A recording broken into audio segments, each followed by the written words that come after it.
Artemis II mission is a test mission of the Orion space capsule. Artemis II will be the first time we put humans on this rocket. We're going back to the moon because it's the next step in our journey to Mars. We were always going to the moon.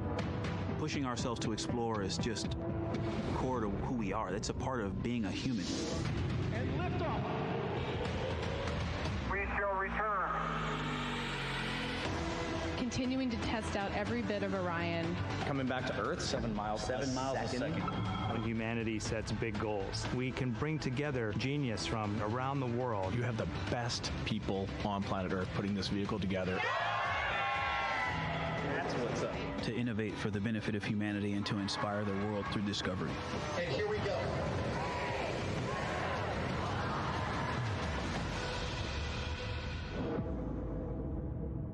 Direction. 19th, 1972, 2:25 p.m. Eastern Standard Time. The Command Module America splashes down in the Pacific with Gene Cernan, Ron Evans, and Jack Schmidt aboard as the Apollo 17 mission came to an end, along with humanity's first series of expeditions to the moon. Today at this hour, you are looking live at our planet from the Integrity spacecraft, heading for a splashdown in the Pacific off the coast of San Diego just 1 hour and 35 minutes from now. And good day from the Artemis Flight Control Room here at the Johnson Space Center in Houston, where the entry flight control team is on duty at this hour, led by Flight Director Rick Henfling, joined on console with the voice you'll hear talking to the crew throughout the course of the day.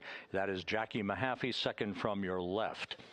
Everything has gone extremely well as we are closing in on the return of Artemis's astronauts from their flight around the moon and historic lunar flyby that will culminate with that splashdown in the Pacific off the coast of San Diego just 1 hour and 35 minutes from now. And with that, it's a good entry pad, and we can continue in the procedure. Integrity. You're looking at a live view inside Integrity.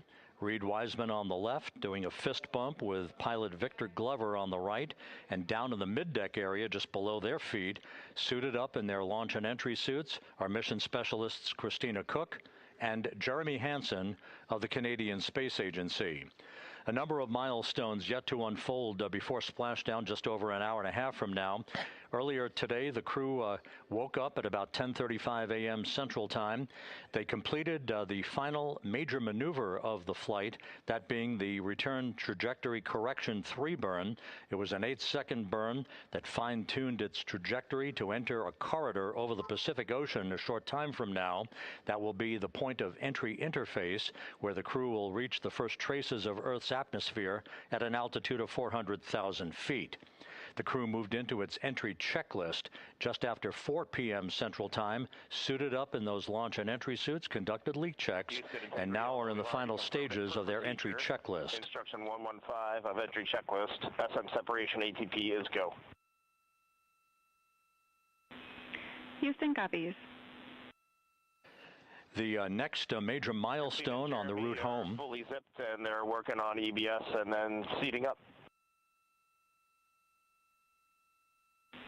We copy. Thanks for the status. Jackie Mahaffey talking to Reid Wiseman aboard Integrity. The spacecraft now about 12,000 nautical miles from the Earth's surface.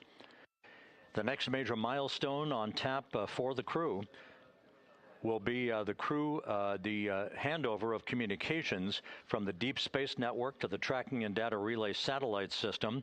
The Deep Space Network came into play after the translunar injection burn back on April 2nd that propelled Integrity toward its lunar flyby. We'll be back on the TDRS network here in about 41 minutes. Following that, the next activity will be the pyrotechnic separation of the crew module from the European service module. That is scheduled at 6:33 p.m. Central Time, followed 4 minutes later by one final critical maneuver. That will be a 19-second burn of Integrity's thrusters in what is called the crew module raise burn. Now, what that does is it basically acts If you were sitting in a reclining chair, you'd basically tilt yourself back. It raises the aft end of Integrity ever so slightly, and that is the final opportunity for us to fine-tune the angle of attack of Integrity through the area of peak heating at entry interface that will come a bit later on, about an hour and 18 minutes from now. So after the raise burn, we will be in the final orientation that will minimize any peak heating on the heat shield of Integrity, and prior to the time the crew enters the Earth's atmosphere at an altitude of 400,000 feet. Entry interface. This is the critical time where the crew will reach the first traces of Earth's atmosphere at an altitude of 400,000 feet, traveling 34,882 feet per second. Just 24 seconds after entering the Earth's atmosphere, we will experience a communications blackout expected to last 6 minutes in duration. This is planned, and it is caused by the interaction of the velocity of Integrity with the friction of Earth's atmosphere. There will be a buildup of plasma around the vehicle, and that ionization will prevent any communications with the crew and any receipt of data by flight controllers here in Mission Control. That blackout is scheduled to begin at 6:53 and 54 seconds p.m. Central Time. Again, a 6-minute blackout that will end, if all goes as planned, at 6:59 and 55 seconds p.m. Central Time. At that point, we expect to regain communications with the crew and a reacquisition of data through the Tracking and Data Relay satellite system. We will have a series of roll maneuvers. These are computer commanded that will roll the vehicle slightly to the left, then back to the right. That will bleed off excess energy as we begin our peak period of velocity. We expect to reach a maximum velocity of 24,661.21 miles per hour, equivalent to about Mach 33 times the speed of sound, shortly after we enter that blackout period. Once we exit the blackout period, of course, we're in the denser regions of the Earth's atmosphere, and then we get set up for the parachute deployment sequence. First, the deployment of 3 forward bay cover chutes that will pull essentially the top forward bay cover off the very top of the Integrity vehicle. That will be followed by the deployment of drogue chutes, and then the final deployment of a series of 3 main parachutes at 7:04 and 44 seconds p.m. Central Time. From that point on, it is about 3 minutes or so until splashdown. Splashdown scheduled at 7:07 and 8 seconds p.m. Central Time at a gentle speed of 19 miles an hour. So just to give you some perspective, at the time that we enter the Earth's atmosphere, we're traveling somewhere around Mach 32. We will splash down at a speed of about 19 miles an hour. The G-forces that will build on the crew members inside Integrity will build to about 3.9 Gs. That is what is expected and what they have trained for and what the spacecraft is designed to support.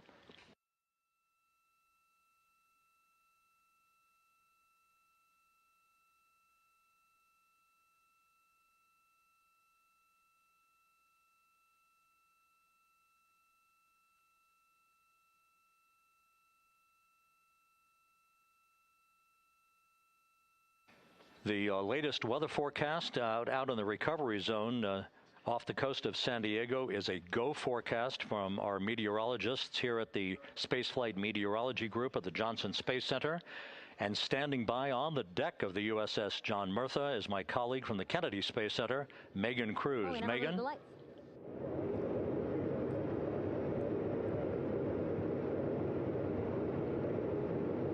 Hey there, Rob. Yeah, welcome to the bow of the USS John Murtha. This is where we will report out live updates from the ship as NASA and the U.S. military work to recover our Artemis II astronauts in just about an hour and a half. How exciting. Now, right now, as you can see, we are out in the Pacific Ocean. We are just west of San Diego. We're actually staged about 6.5 miles away from where we expect Orion to splash down. And then we will incrementally move closer. So at the time of splashdown, we'll be about 5 miles away, and then we will will move to 3.2 miles away. At that point, we'll pause, make sure that all the debris that might be coming down with Orion, because basically some parts of like the parachute system, they're jettisoned off Orion during descent. So we'll just want to make sure that those all land in the water and that we are safe to move even closer. So we will make sure that we can move a little closer, and at that point we will move to a mile away from Orion. And at that point the ship will circle the capsule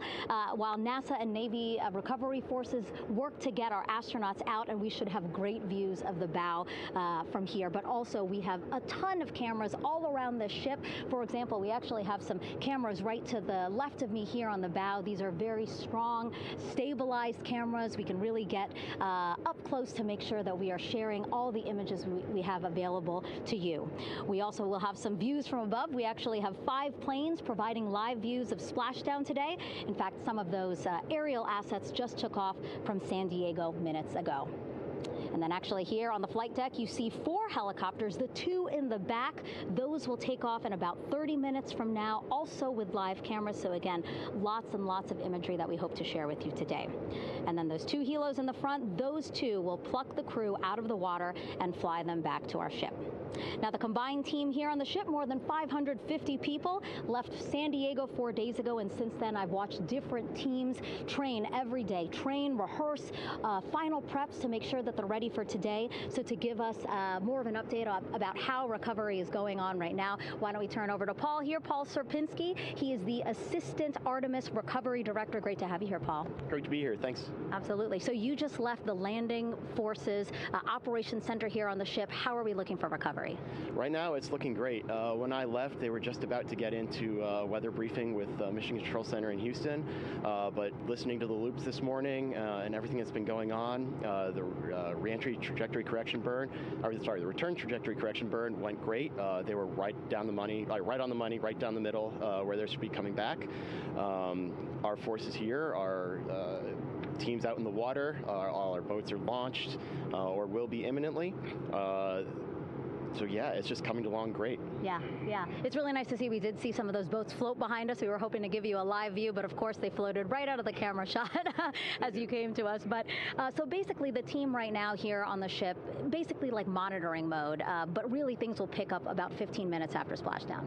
Yeah, so a couple minutes before splashdown, things start happening really, really fast. Mm-hmm. Some events during the re-entry, they're maybe a second or 2 apart, and so it just takes a whole lot of effort and a lot of updates back and forth between us and Houston to try to keep track of everything that's happening, all in real time. And then after splashdown, that's when the recovery team really kicks into high gear. We have our boat teams, our boat crews going out, our divers doing hazardous assessments as they get progressively closer to the capsule, making sure it's safe for all of our people to go in, and it's also safe for the astronauts to come out, because really at the end of the day, that's what we're here for, is we're to make sure that the astronauts get home safe after their tremendous journey to the moon and back. But then also we have, like you mentioned on a minute ago, all of our imagery helicopters are taking imagery, camera shots of it as it's coming in all the way through splashdown. I mean, they'll see it as soon as it crosses the horizon, all the way to the ocean here. And then afterwards, we have to recover actually Orion to bring it into the well deck of the ship. Absolutely, yeah. And so once the astronauts are safe on board, then those same dive teams are going to transition into securing the capsule. They'll position some equipment around it to kind of facilitate that. The ship will move into position. We'll attach a really big winch line to it, and then a bunch of tending lines. We'll pull the capsule around behind the ship and then start to slowly bring it in. And then, Orion comes in, goes hard down, and everyone cheers. Great day. Great day, exactly. Lots to coordinate, a lot to manage. Basically, planning for this recovery, Artemis II recovery, started a month after Artemis I launched. That was the uncrewed test flight of the Space Launch System rocket, as well as the Orion spacecraft. That was November 2022, a month later, all the planning for this. How does it feel to be so close to welcoming our friends, our astronauts home? I mean, for the whole team, I walked around the ship this morning just kind of visiting with a lot of people, a lot of groups, and just kind of get the feel of them. And everyone has that same kind of mentality. Everyone's excited. Everyone's thrilled to see all that work that we've been doing, like you said, for the last 3 years, since right after the last one came back till now, and some people even further back. Some of them go back a decade or more. So everyone is just excited, and they're ready. They're really ready for this, and just to be able to see our crew come back, that's going to be a thrill for everyone. How are you feeling? Are you ready? Is this something you ever thought you'd be doing? I'm ready. I'm excited. This has been the pinnacle of my career so far. It really has. I've seen a lot of firsts, a lot of lasts, but I can't think of ever topping seeing the first crew to go to the moon and back in 50 years, and to be here and be a part of that. And it's just a tremendous privilege. And on behalf of the whole team, I'm thrilled, and so are all of us. We're ready. Yeah, I definitely think that those words really embody how everybody on the ship is feeling. So thank you so much, Paul. I appreciate you being here. And so, Rob, we'll toss it back to you again. We will continue to join you with live updates from the ship as much as possible. Thank you, Megan. Back here at the Johnson Space Center, the entry team of flight controllers looking over the shoulders of Reid Wiseman and Victor Glover there on the flight deck of Integrity, and again just below their feet in the mid-deck area, if you will, Christina Koch and Jeremy Hansen of the Canadian Space Agency. They're in the final review of their entry procedures and all of the activities that will follow here very shortly in trip hammer fashion. We should note that after splashdown occurs, the flight control team here in Houston will be monitoring the orientation of the Integrity spacecraft. We are expecting it to splash down upright in what is called the Stable 1 configuration, with the top of the spacecraft pointed upward. Stable 2 would indicate that it is upside down in the water. Regardless of the orientation, there will be 5 inflatable airbags called the CMOOS system. That's the acronym for Crew Module Uprighting System. We are suit on complete.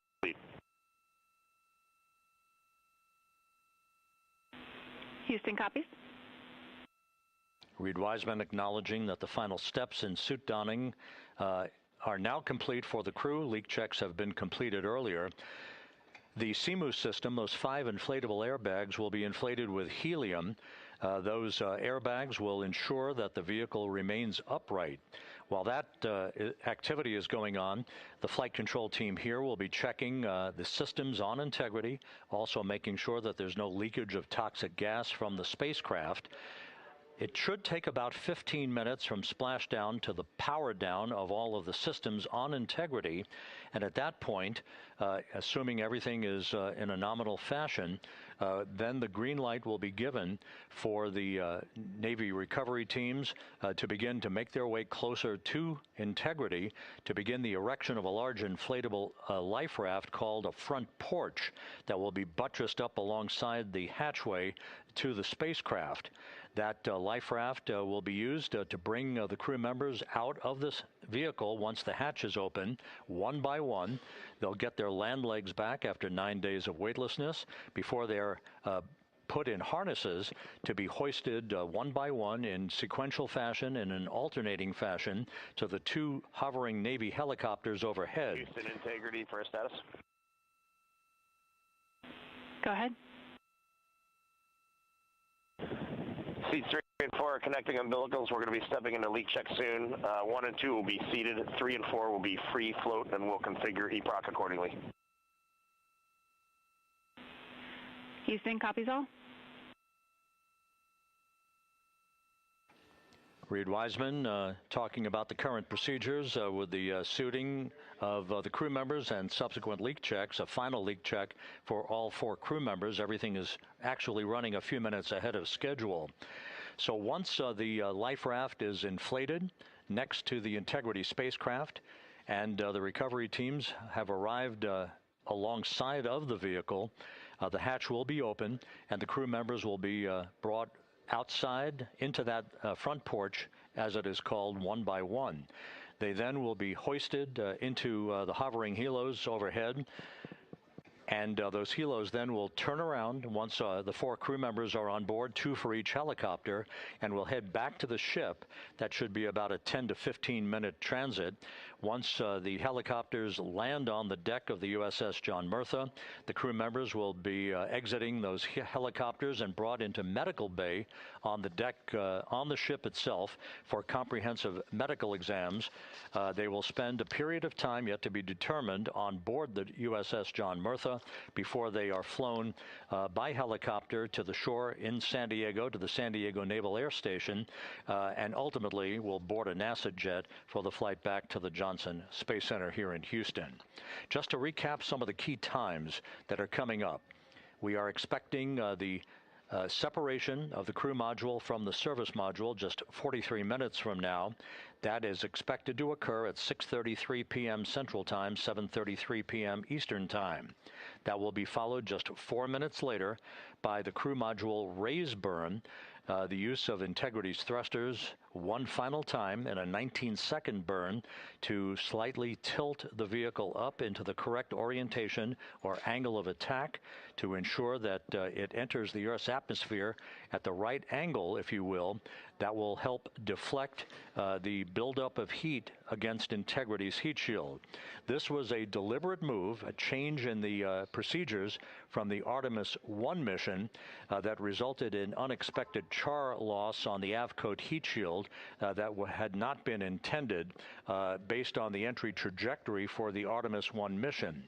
What we're doing is we deliberately changed the trajectory of the entry from a skip entry that was about a 3,000-mile transit across the Pacific Ocean.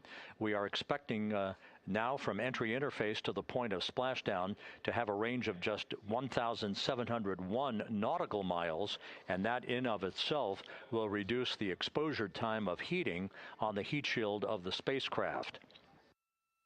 Once the raise burn is complete, then the stage is set for entry interface at 6:53 and 31 seconds p.m. Central Time. That means that Integrity will be entering the Earth's atmosphere at an altitude of 400,000 feet, traveling at about 34,882 feet per second, heading for its splashdown site off the coast of San Diego, as you just heard from Megan Cruz on the deck of the USS John Murtha. Splashdown once again under those 3 main parachutes is expected at 7:07 and 8 seconds p.m. Central Time, 5:07 p.m. Pacific Time, 2.5 hours before sunset. The actual total distance traveled for Integrity from launch to splashdown is estimated at 694,481 statute miles. Now that includes the first high elliptical Earth orbit following launch that enabled Integrity to move to 43,000 miles above the Earth at its apogee, and enabling a 24-hour period of systems checkouts before the flight control team here and the mission management team gave approval for Integrity to conduct its translunar injection that propelled it on its way to the moon and its historic lunar flyby. So the total distance we expect this vehicle to have traveled at splashdown, 694,481 statute miles.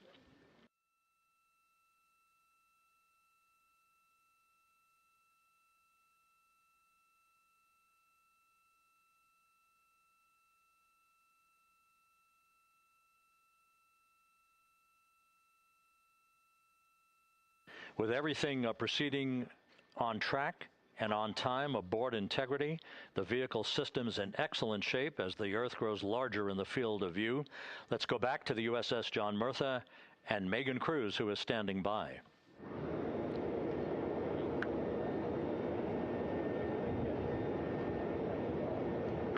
Hey, yeah, Rob, welcome back. Again, we are out in the Pacific Ocean, staged just about 6.5 miles from where we expect Orion to splash down now in just over an hour. How exciting, and the weather awesome conditions here. I know you see some wind blowing around my hair, but really nothing to speak of when it comes to having to recover our astronauts, as well as no waves here, really. So yeah, we're expecting a really great day. Also, hopefully, some really great views. You can see behind me that some of the clouds are starting to break up, so that's really exciting. And now, of course, this ship has a lot of people ready and excited to welcome our crew back home, including Dr. Rick Schuring here. He is a NASA flight surgeon. Great to have you here, Rick. You too, Megan. It is a blessing to be out here this day with our teams. We've trained 3 years for this nonstop with the U.S. Navy and along with EGS, and we've so looked forward to this day. And you know, just by God's grace, everything's parting, the skies and everything. The crew's doing great. Looking forward to come back, and our teams are ready. So this is one of those days you've dreamt about, and now it's finally here, and we're ready, and just thankful to be a part of it. Yeah, and you play a really integral role. When was the last time you spoke to the crew, and how are they feeling in this last hour before splashdown? Sure. Yeah, so the crew woke up. When they splashed down, they will have woken up about 8.5 hours ago. Me and my fellow crew surgeons, Doctors Chris Hansen, Rafi Kumjian from this Canadian Space Agency, spoke with them about 6.5 hours ago, just to double check on how they were doing, if there's any medical issues, you know, how they slept, and then kind of go over their landing day protocol for their medications, for what we call a fluid load, to try to replace some of the fluid and electrolytes that they've lost with just a normal space adaptation. Once they got to space, they kind of have to replace some of that fluid to help them with the whole landing kind of readaptation to 1G, which they haven't done for the last 10 days. And then just kind of let them know how things are going to play out, you know, out with the open water teams all the way until we finally get to the med deck. So they were very pumped up, very hurried though. They had a lot of cabin configuration, a lot of things to get ready. So they're excited, but also very focused on the job that they had to do. So like again, we've trained a long time for this, and we're ready. And you said some medications. I mean, those are kind of just to mitigate the effects of, obviously, their more than 695,000 mile journey back to Earth.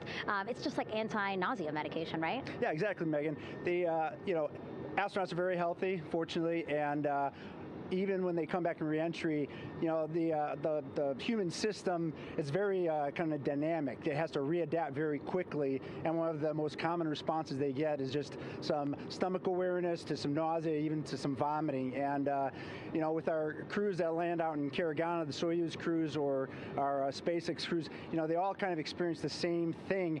This will be the first time we're landing in water since December 1972, and I worked with all the Apollo astronauts years ago, and they all told me that, you know, landing in the water, especially in the Pacific, can be very provocative. So we take steps to give them medicines to really mitigate some of that nausea, vomiting, help them feel a little bit better, and also sometimes just use a little anti-inflammatory medicine just to help with coming back to 1 Earth, or 1G. The effects of microgravity, especially as you age and you have a little arthritis, you feel great in microgravity, and everyone kind of curses coming back to the ground, like, oh dang, 1G, but so that helps a little bit. But for the most part, the main thing is just replacing that fluid and then trying to help them with that transition back to 1G, and then we're ready to go. Yeah, and their health is assessed almost immediately after they splash down. Yeah, so we have Dr. Jesse Wang, and we have our independent duty corpsmen, who are the Navy version of paramedics, extremely highly trained, highly experienced Navy medics and divers, who will go out there, open the capsule about 25, 28 minutes after splashdown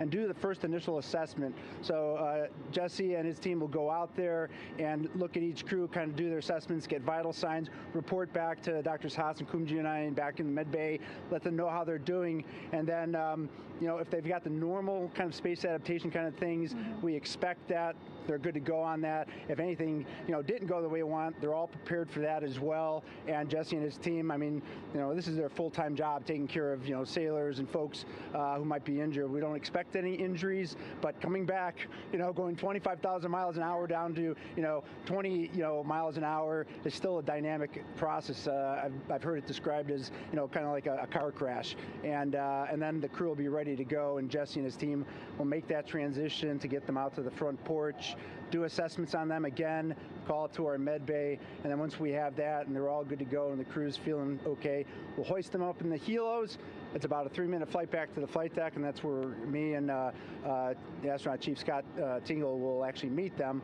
I'll get eyes on them, make sure they're all good, just take very slow transitions, and then one by one we'll either get them out with the SMTs, the SAR med techs under each arm, to kind of just walk them very slowly to med bay, which actually helps them acclimate back to 1G. Or if they really don't have their sea legs back yet, then we might put them in what we call a stair chair, which will be right behind them, and then just very slowly kind of get them back into med bay to start our full assessments for the team. Yeah, so a really great team here to support them as soon as they get back, and also all throughout the mission, of course. You talked a little bit about this, but obviously, we have seen astronauts return from the International Space Station for over 25 years, so we kind of know that that journey, how it affects the body. But yes, we're talking about humans returning from the moon for the first time since 1972. How is this different from your perspective?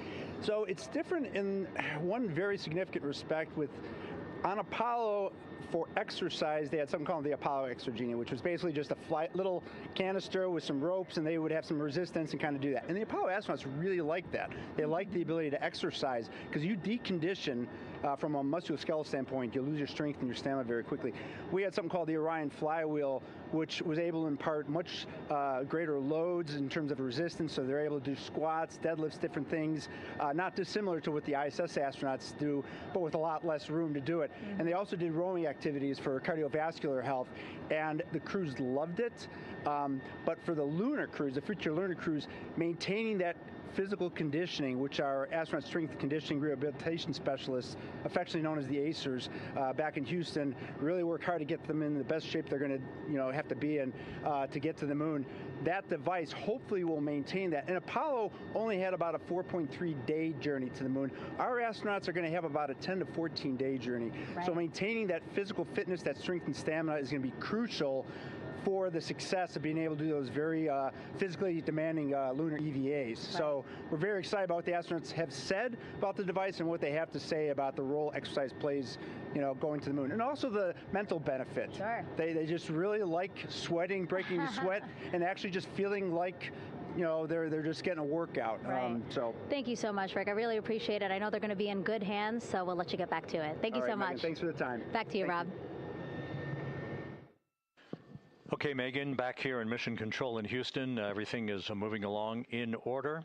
This view of Reid Wiseman on the left, Victor Glover on the right. We have good suit leak checks. Everything aboard integrity is in excellent shape. The vehicle, with the Earth growing larger and larger in the field of view, we're now just about 8,200 nautical miles away from Earth and closing in for a splashdown just 1 hour and 5 minutes from now.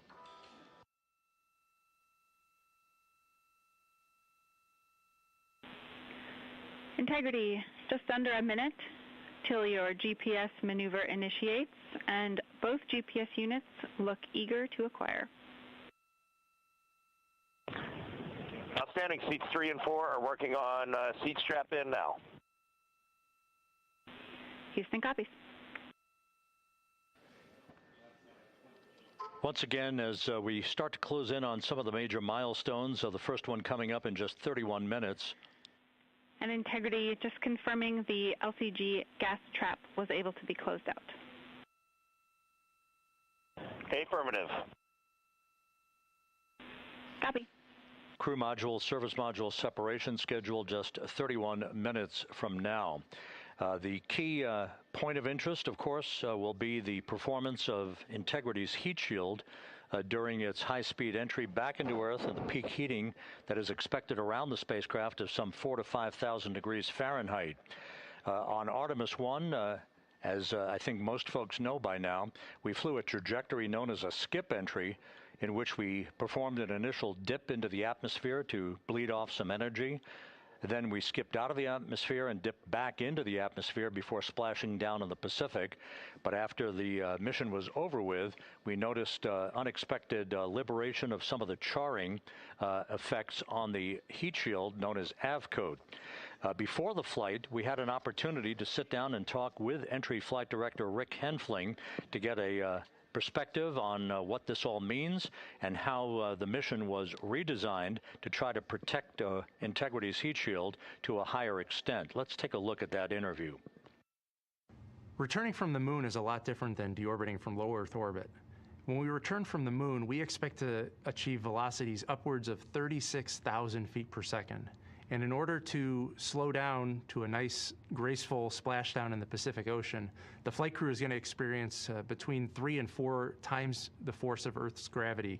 On Artemis I, pressure buildup inside the char layer of the heat shield resulted in the char losses we saw. NASA established a Tiger team whose job was to investigate the cause of the problem and then make recommendations on how to fly the Artemis II mission safely and successfully. And so for Artemis II, we are going to fly a profile that ensures the spacecraft will not see that same type of pressure profile. And so the char losses seen on Artemis II will not be like the ones that we saw on Artemis I. Rick Henfling indicated that the orientation of the spacecraft and the shortening of the distance of transit to the splashdown zone from the point of entry interface when we reach the top of the Earth's atmosphere, which will be coming up at 6:53 and 30 seconds p.m. Central Time, should do the trick in minimizing the deleterious forces against that heat shield that were noticed on the Artemis I mission. We think we see a beautiful sunrise over the west coast of Australia.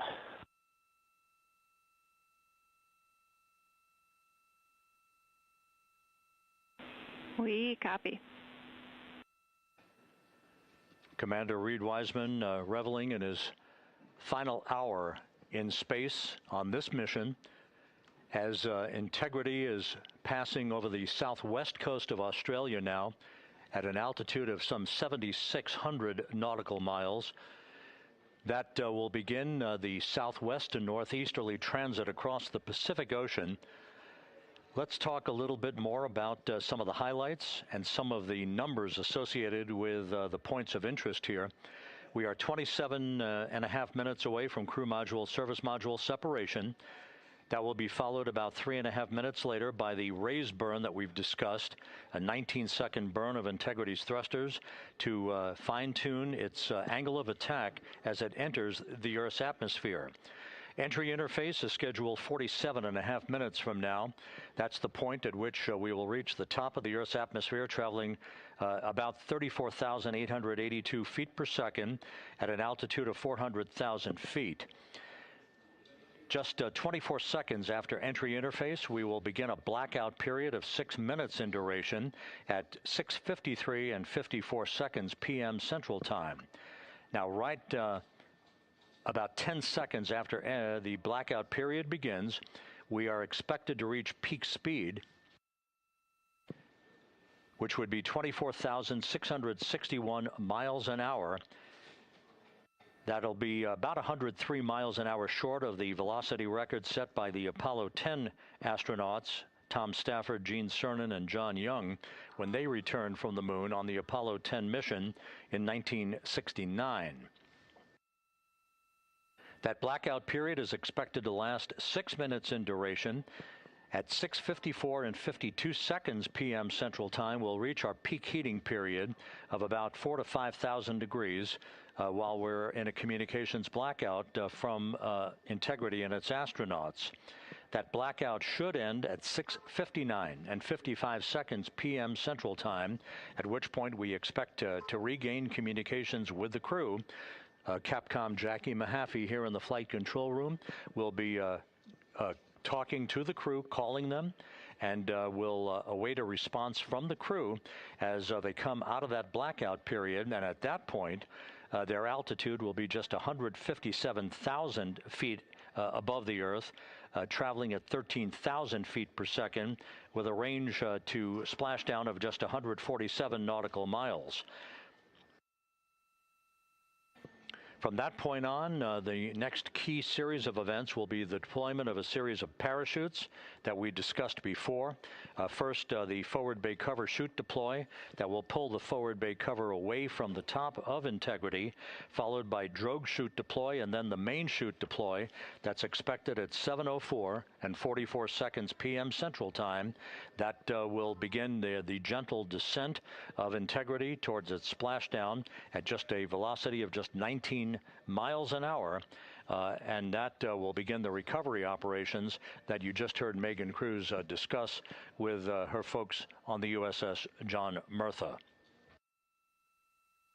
All of Integrity's systems in great shape. The crew is suited up. Leak checks complete as we stand by for the next major milestone, which will be the crew module service module separation just 24.5 minutes from now.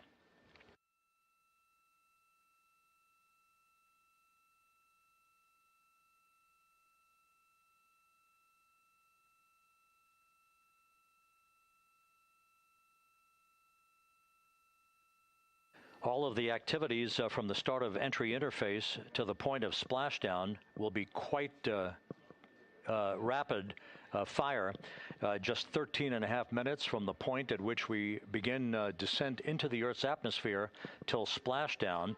And just to show you, as Rick Shearing, the flight surgeon, alluded to in his interview with Megan Cruz, all of this happens to decelerate the vehicle from traveling around Mach 33 to just 19 miles an hour at splashdown. All of that happening in just 13.5 minutes. But the vehicle and the parachutes are all designed to support all of that, so we'll be standing by to report all that to you in sequential fashion as these milestones are ticked off and as we hear from the crew during its entry back into the Earth's atmosphere and ultimately when they emerge from the blackout period, and at that point we'll be just minutes away from splashdown.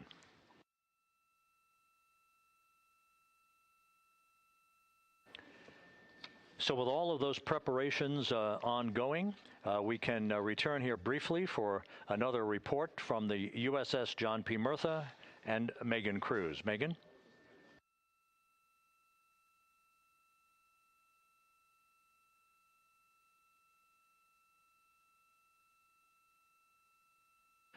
And we'll regain that communication with the USS John P. Murtha just momentarily. In the meantime, everything is on track aboard Integrity, the flight control team here in Houston, led by Entry Flight Director Rick Henfling. The voice you will hear talking to the crew is that of Jackie Mahaffey. She will be reporting everything to the crew and receiving their reports as they enter the Earth's atmosphere for their 13.5-minute plunge back into the atmosphere for splashdown off the coast of San Diego. Now we have the ship back with us and Megan Cruz aboard the USS John P. Murtha. Megan? 11 balloon, right?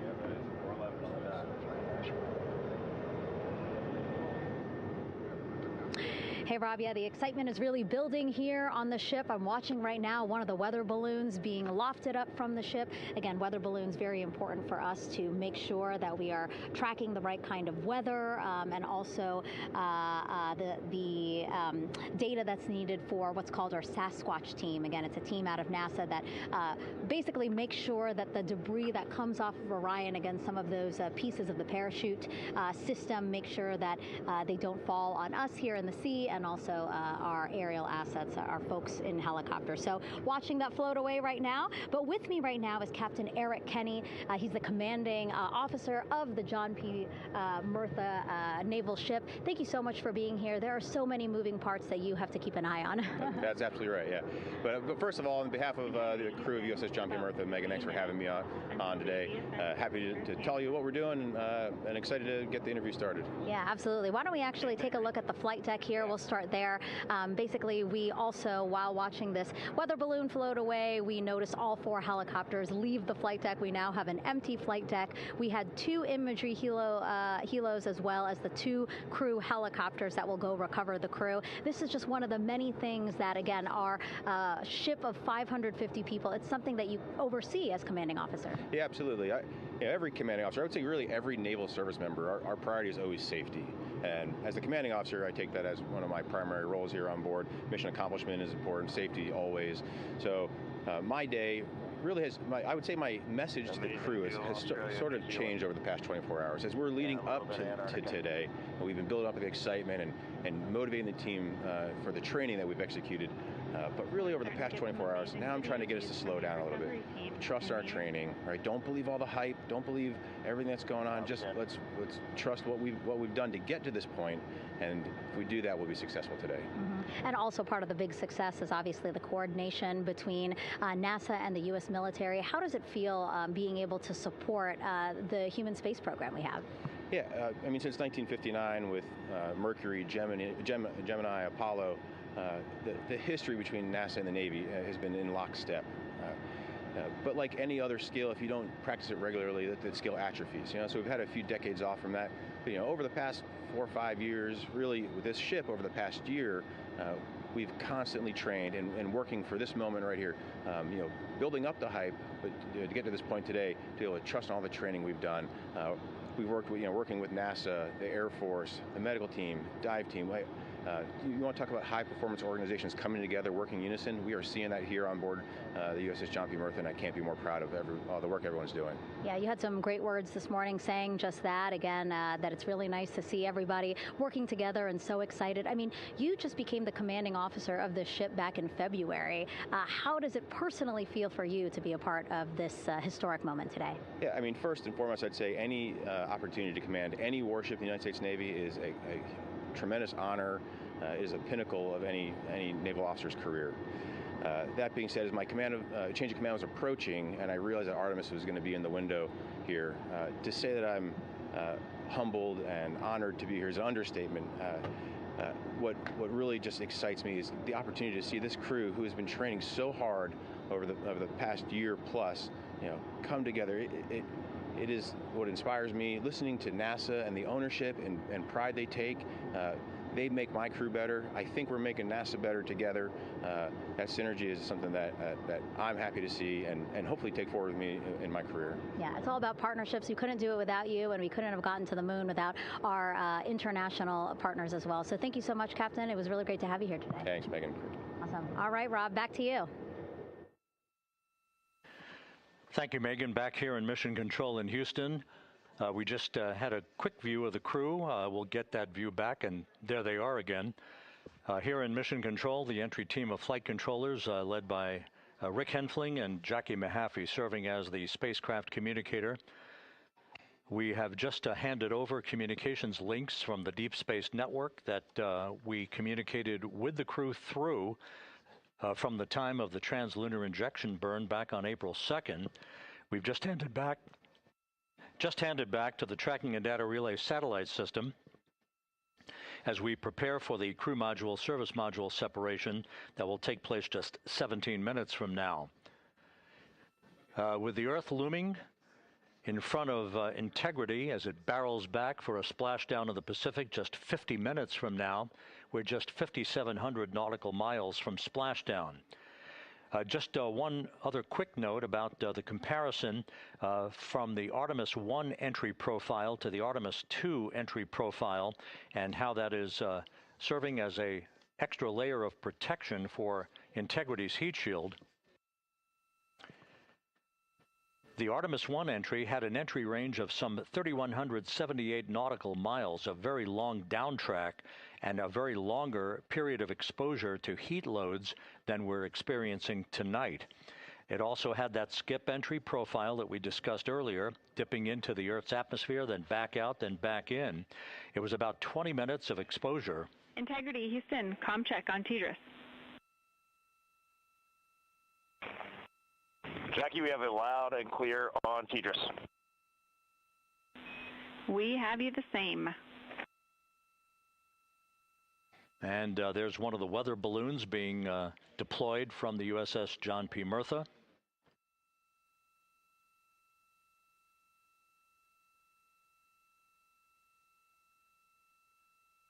So the Artemis I entry had the vehicle. The update on GPS, we haven't seen it track in yet.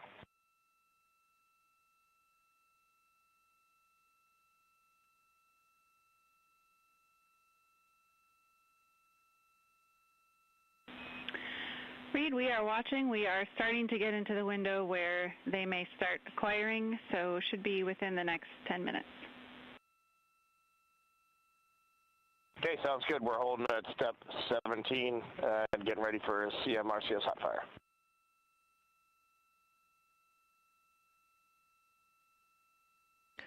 And that exchange indicating that we are expecting to acquire data from the GPS system on board. That'll be a navigational tool that will basically tell Integrity's computers that they're on track down the center line of the corridor for the entry interface that will lead them to their splashdown point.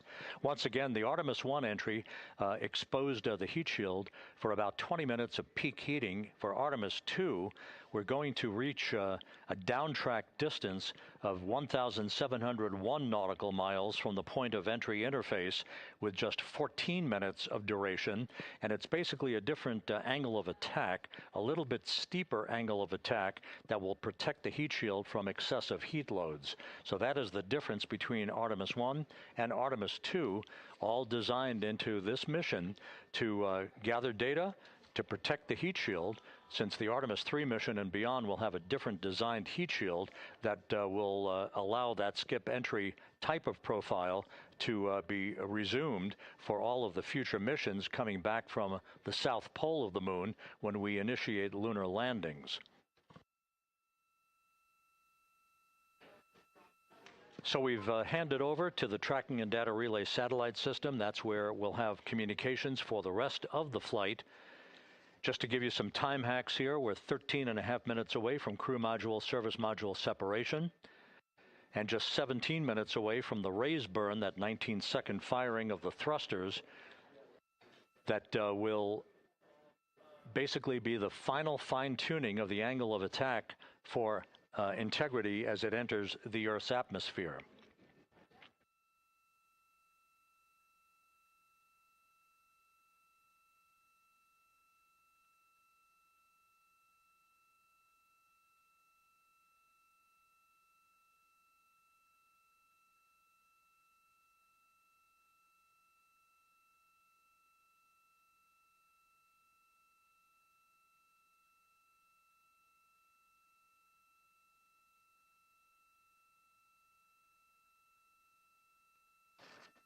And once again, a dueling box view of some of the assets that are involved in recovery operations today. The Integrity, cabin configured, all crew suited and seated. Houston, copies. That confirmation from Reid Wiseman aboard Integrity, as you see the assets being deployed to the splashdown zone. At the time of splashdown, we expect the John P. Murtha to be about 5 miles away from Integrity, keeping a safe distance until we are sure that the vehicle is in the water and upright, and that it is in a good configuration system-wide for the recovery teams to begin to approach the vehicle to erect that inflatable raft. 2 minutes to CM RCS warm-up hot fire. We're ready. That call from spacecraft communicator Jackie Mahaffey indicating that we're 2 minutes away from a quick burst of the reaction control system. Thrusters, that will be a hot fire test prior to the separation of the crew module from the service module. The European service module has performed flawlessly throughout this flight. Everything, all the burns that had been prescribed for that service module have been executed on time and without a problem. There is the European flight control room that has overseen the manufacturing, the design of the European service module. They deserve quite a bit of credit on this mission for not only propelling the Integrity and its astronauts toward the moon, but also conducting the fine-tuning of its trajectory to bring it to this point where we are dead spot on down the middle of the corridor trajectory-wise to bring Integrity down for its splashdown in the Pacific just 44 minutes from now.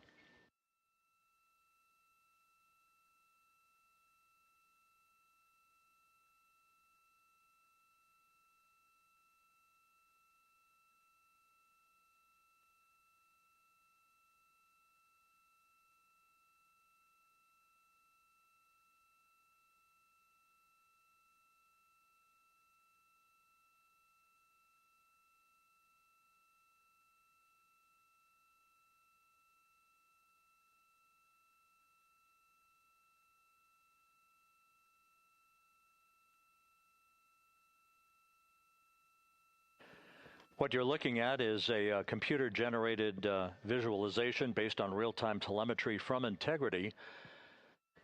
Currently traveling about 16,000 miles an hour.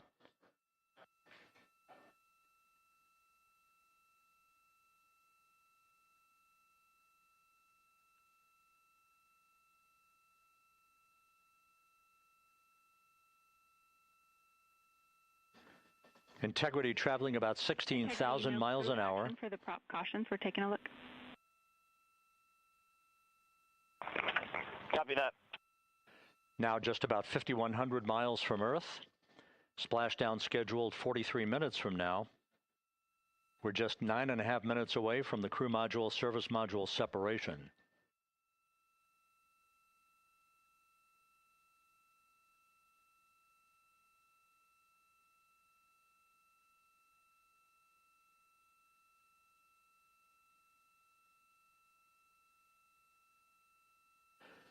We are confirming. Integrity, we are assessing details, but so far looks like a good hot fire. Looks good on board, Jackie. Thank you. And Jackie Mahaffey took the words out of my mouth. I was just about to say that we had a good hot fire test of the thrusters in advance of the crew module service module separation that's coming up just 8.5 minutes from now. This will begin the period in which we will have rapid-fire succession of critical activities on board that will lead to entry interface just 28 minutes from now, where the vehicle will enter the Earth's atmosphere at an altitude of 400,000 feet. The time of entry interface, 6:53 and 30 seconds p.m. Central Time.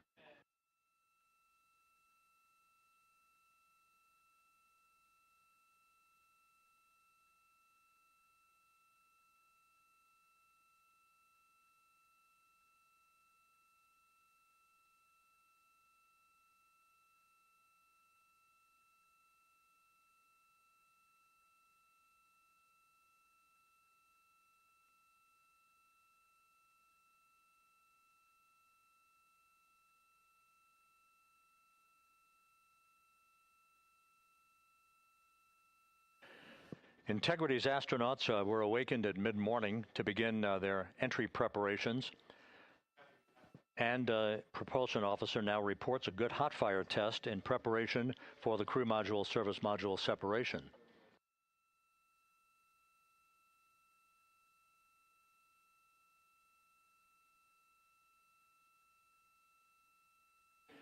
We're now inside 41 minutes until splashdown.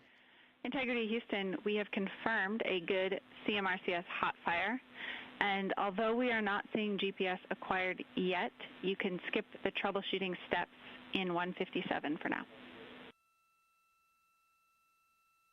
Integrity copies.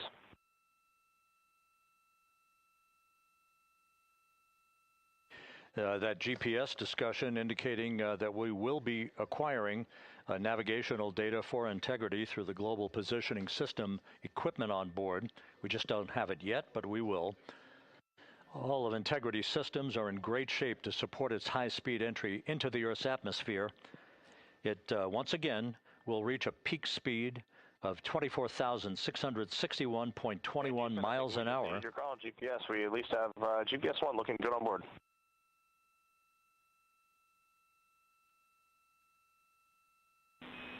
We are confirming.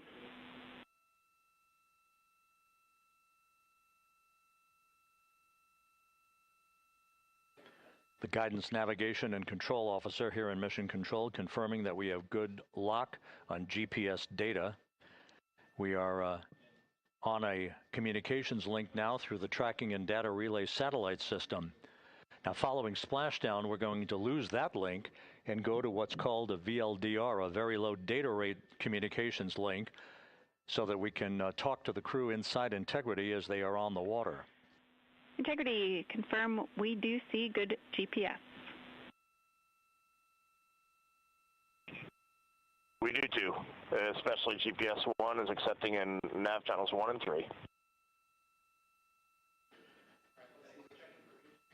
That GPS data is basically telling Integrity's onboard computers its position relative to the Earth, but its trajectory and its orientation according to flight dynamics, and the guidance, navigation, and control officer is spot on. We have now armed the pyros for the crew module, service module separation coming up less than 5 minutes from now.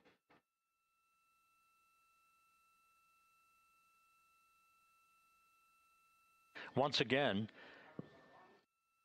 just 10 seconds after entry interface, we will see Integrity reaching its peak speed of 24,661.21 miles per hour. That will be just seconds before we begin a 6-minute blackout period. Integrity, Houston. Your vehicle is in a good config for CM-SM SEP and go for CM raise. Houston, we see the same on board and copy go for CM raise.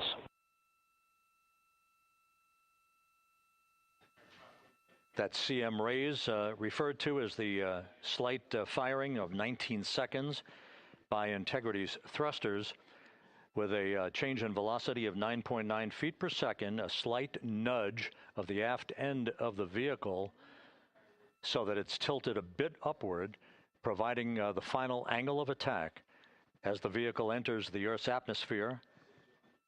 This being the mitigating factor that will reduce heat loads on the heat shield as we reach a point downrange from the start of entry interface, some 1,701 nautical miles to the splashdown site.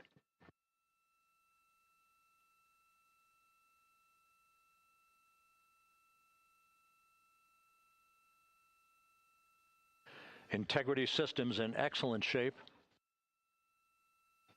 We are currently 3,300 nautical miles left in this mission. Splashdown scheduled 36 minutes, 39 seconds from now.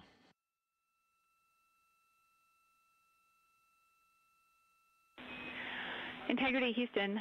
For the 2 enabled prop cautions, what happened is while the thrusters were firing, multiple pressure sensors on each of the strings diverged a bit from each other.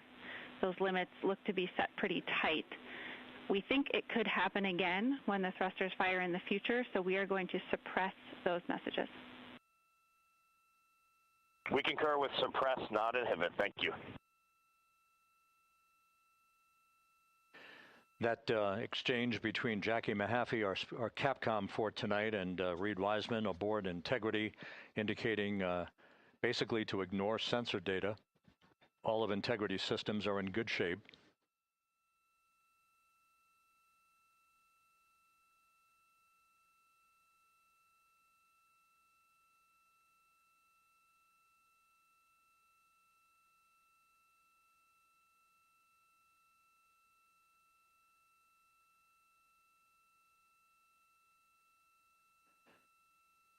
Now, coming up on about 90 seconds till the crew module, service module separation.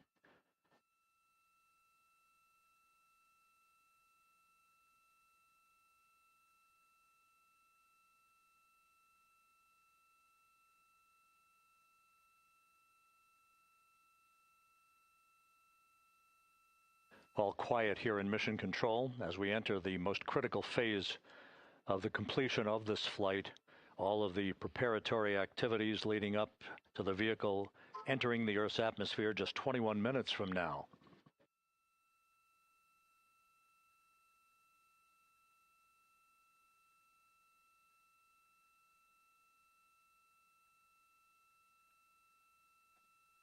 Coming up on 1 minute. Mark 1 minute till crew module, service module separation.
And we have confirmation of crew module, service module separation, and a great view, albeit momentarily. Houston, good step on board. Houston copies and concurs. The European service module now separated from Integrity, a job well done. Integrity, no action for the 4 CDH cautions. Those are SM related, not applicable. Integrity.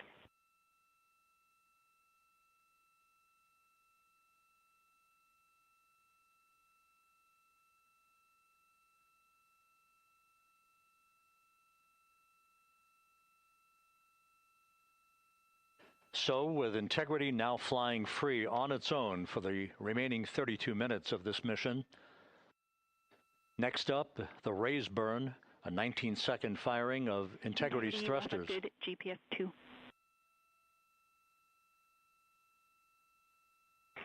Integrity copies, good GPS 2. Coming up on the 2-minute mark until the raise burn. Again, this is the final tweaking of the orientation of Integrity to put it in the right angle, if you will, the angle of attack that it will fly in during its entrance into the Earth's atmosphere. Entry interface now just 18 minutes, 25 seconds away. This is a visualization, but driven by real-time telemetry. This is the maneuvering of Integrity to the raise burn orientation. Just 2,800 miles from Earth.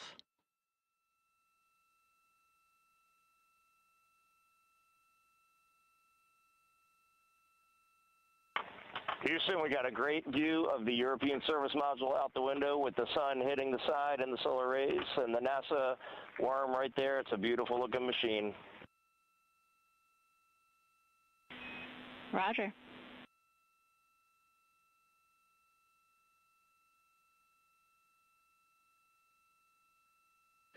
And we have completed the maneuver to the raise burn orientation, 1 minute away from the raise burn.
And the crew module raise burn is underway, a 19-second firing of the thrusters, and we have a completion of the burn.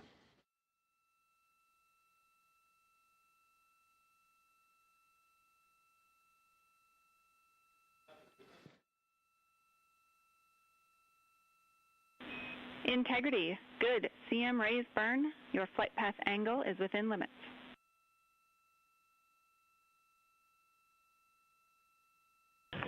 Integrity copies. Looks good on board, Jackie. So the final maneuver is now complete. Our trajectory for a splashdown in the Pacific 29 minutes from now is set and will not be amended any further. And we have the right angle of attack to mitigate any excessive heat loads on the vehicle during entry interface. Integrity, Houston, a heads up about comm coverage.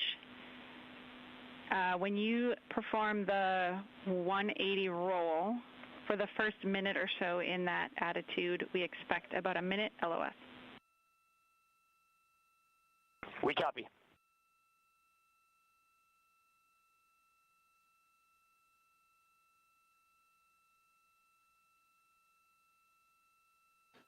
So for those who are watching, The series of events coming up, we will enter the first traces of Earth's atmosphere 14 minutes, 45 seconds from now. 6:53 and 30 seconds is what is pegged for entry interface at an altitude of 400,000 feet, traveling at approximately 34,800 feet per second, range to touchdown or splashdown 1,701 nautical miles. 24 seconds after entry interface, we will enter a 6-minute blackout period in which we will lose communications with the crew. This is expected due to the buildup of plasma around the vehicle. That's an ionization effect due to the collision, if you will, of the velocity of the spacecraft with the friction of the Earth's atmosphere. That 6-minute blackout is expected to begin at 6:53 and 54 seconds p.m. Central Time. During that period of time, we will reach our peak speed of 24,661 miles per hour. That comes just short, based on unofficial data from the flight dynamics officer right now, will come just short of the velocity record set by Apollo 10 of 24,791 miles per hour in 1969. We expect peak heating on the vehicle at 6:54 and 52 seconds p.m. Central Time, a minute and 22 seconds into entry interface. At that point, we will be just 204,000 feet above the Earth, traveling at 33,000 feet per second. The blackout period is expected to last 6 minutes. We expect that blackout period to end at 6:59 and 55 seconds p.m. Central Time. From the end of the blackout period until splashdown, it is just 7 minutes, at which point we'll start deploying the series of parachutes to slow integrity down to an ultimate splashdown velocity of just 19 miles an hour. We see the same, waiting for the 180 rolls.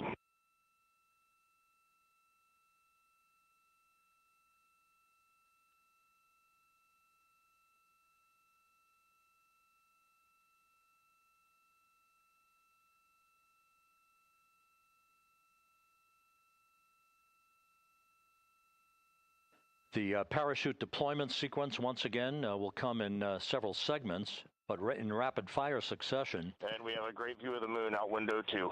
Looks a little smaller than yesterday. Guess we'll have to go back.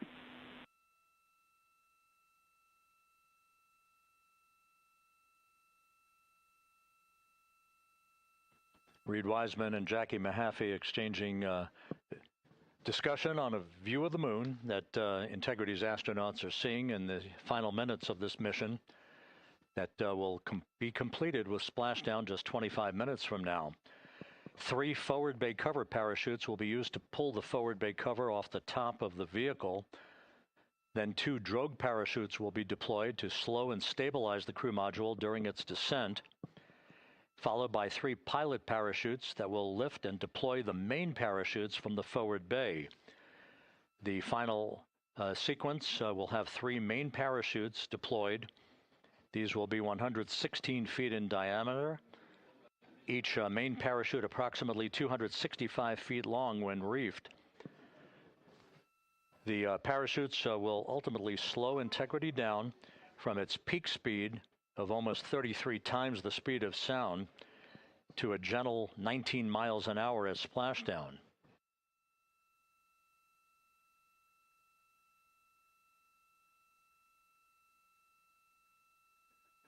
The vehicle is now currently in a roll to the proper attitude for entry interface. Our trajectory is right on according to flight dynamics.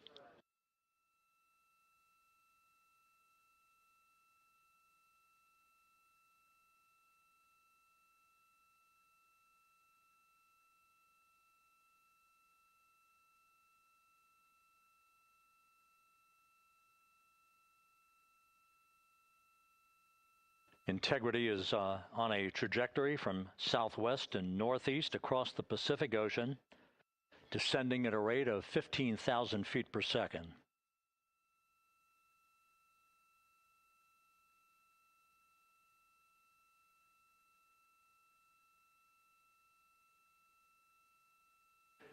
Range to touchdown 4,300 nautical miles, all the systems in excellent shape.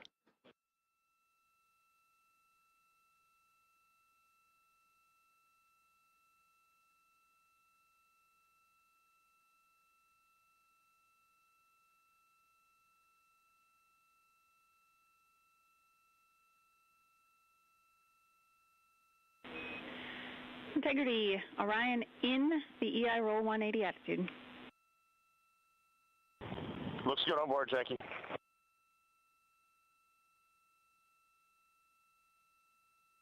This view out of one of Integrity's windows. We had a call for 3 good baros. Those are barometric pressure sensors that feed altitude and rate of descent information to Integrity's computers that will trigger the parachute deployment sequence. We are less than 9 minutes away from entry interface, 22 minutes from splashdown.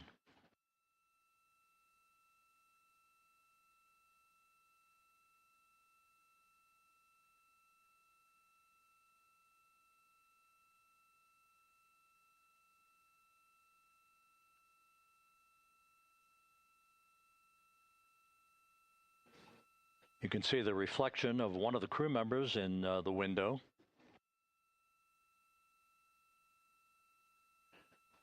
Out in the Pacific, the weather conditions remain go.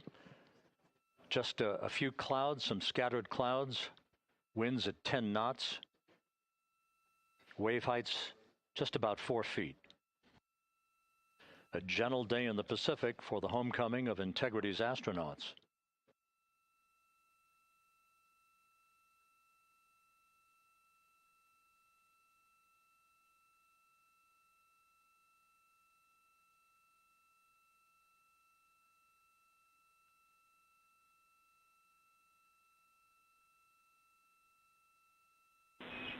Integrity back in EI attitude.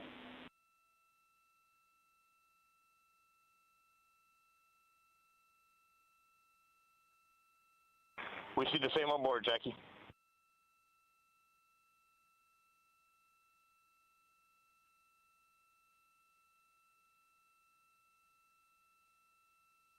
Houston, purge is complete. Crew and vehicle are configured for entry. Houston copies. And we're in step 37, transferring nav state to BFS.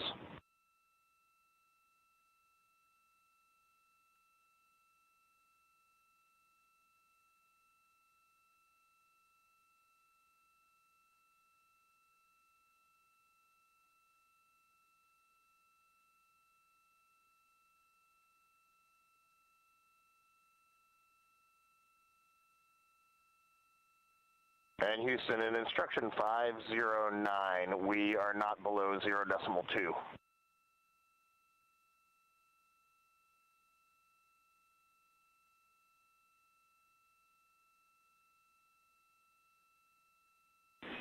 Integrity, no action required. Integrity.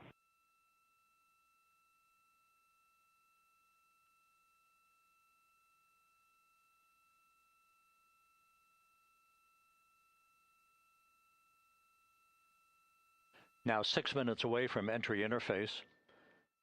We will hit the first traces of Earth's atmosphere at an altitude of 400,000 feet, traveling about 34,882 feet per second. Range to splashdown at that point will be 1,701 nautical miles.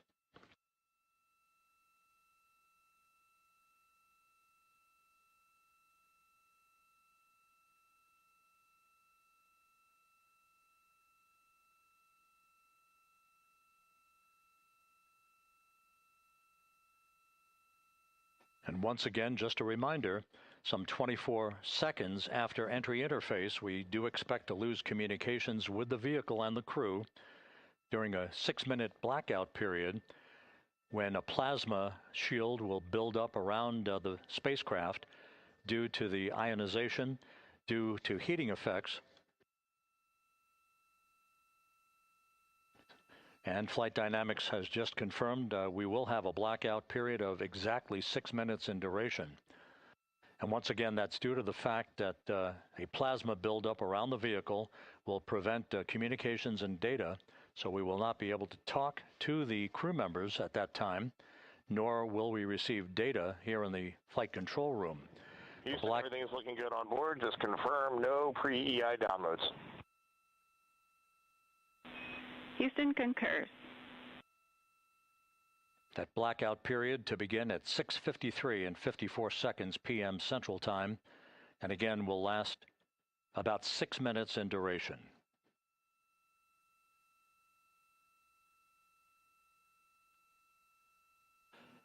We're 4 minutes away from entry interface.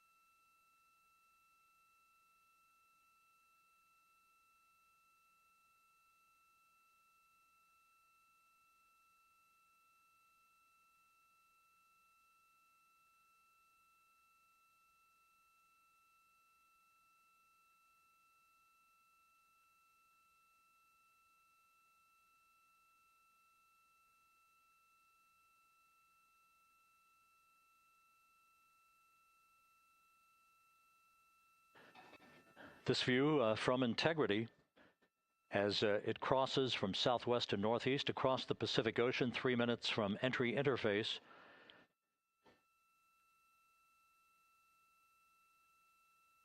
"16.5 minutes till splashdown."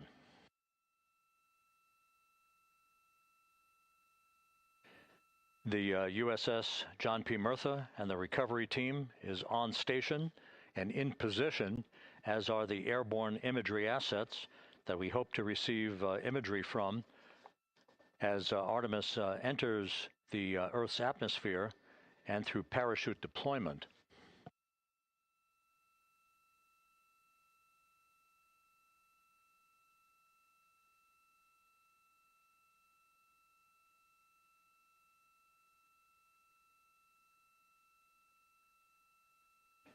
All of Integrity's systems are in great shape. The crew is ready to complete its mission just 15.5 minutes from now. All of the activities today have gone off in perfect fashion. No issues with the vehicle, no issues with the crew. And the weather at the splashdown site is go.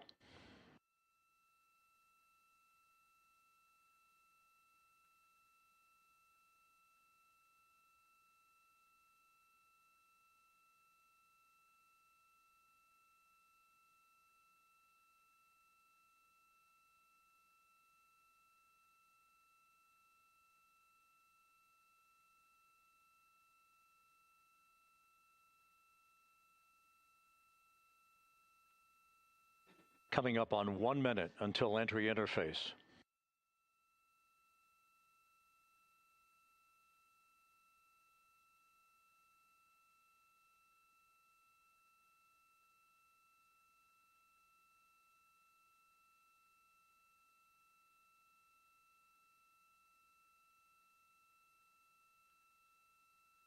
Mark 1 minute until entry interface. 1 minute, 20 seconds until the expected start of our 6-minute blackout. Integrity, 1 minute to a 6-minute blackout. Integrity.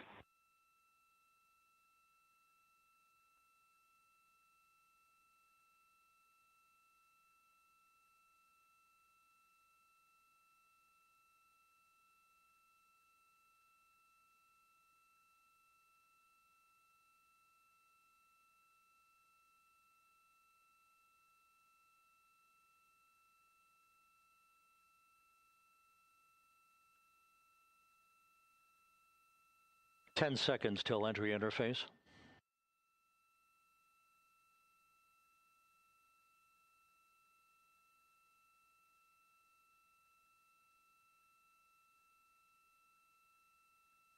And we have crossed the threshold, now entering the Earth's atmosphere. We're at 400,000 feet, traveling 34,800 feet per second.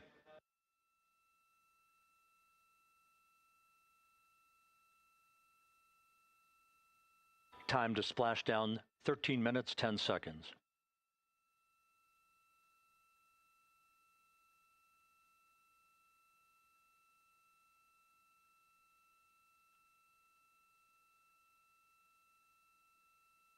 And as predicted, we've entered our communications blackout. This will be a 6-minute blackout period. No voice, no data from the crew.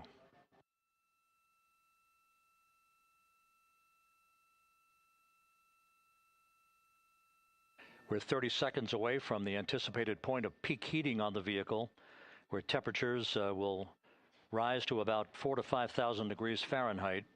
This is the true test of our trajectory.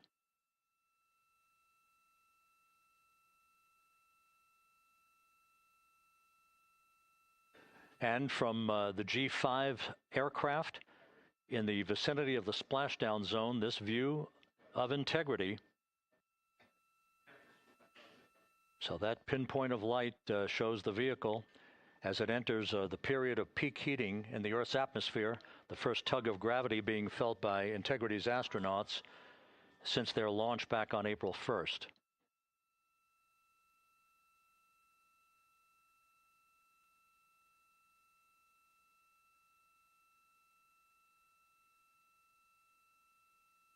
Four and a half minutes until the end of the blackout period. Time to splashdown, 11 minutes, 33 seconds.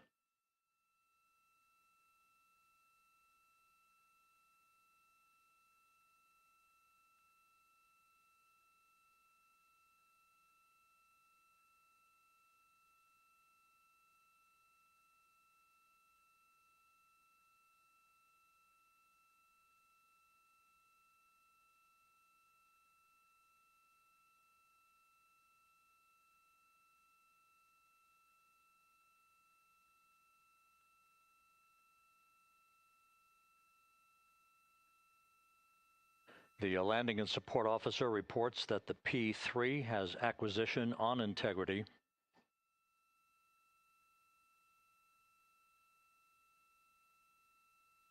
Three and a half minutes left in this blackout period. This is a visualization of the plasma buildup around the spacecraft and the repelling of that heat on Integrity's heat shield.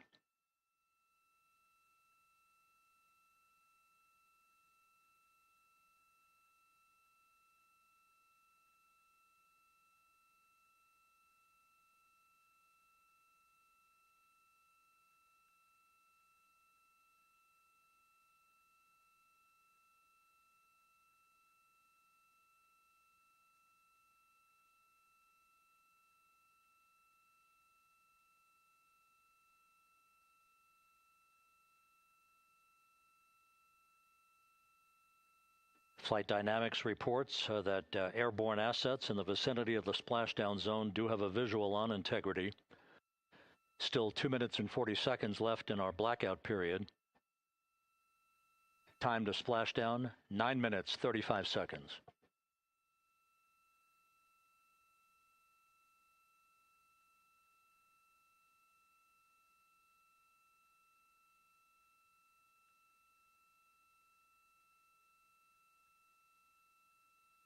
Multiple airborne assets as part of the recovery team all have visuals on Integrity.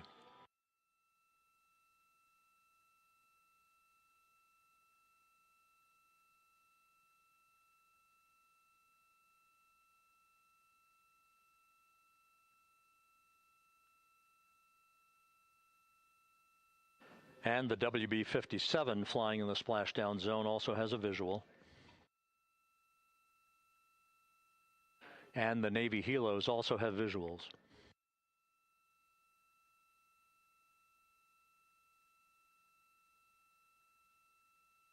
We're still in the blackout period. Still do not have communications from the crew.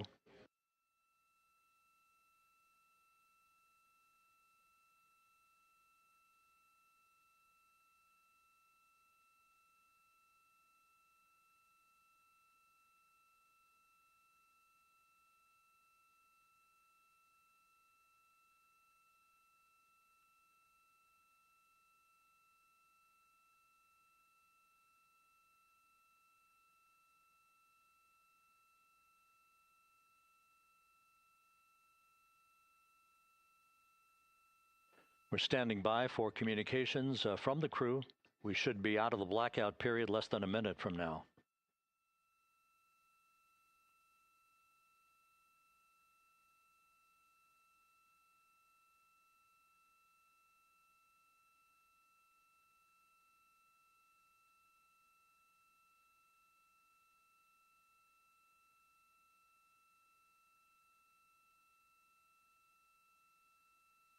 We are now processing data from Integrity.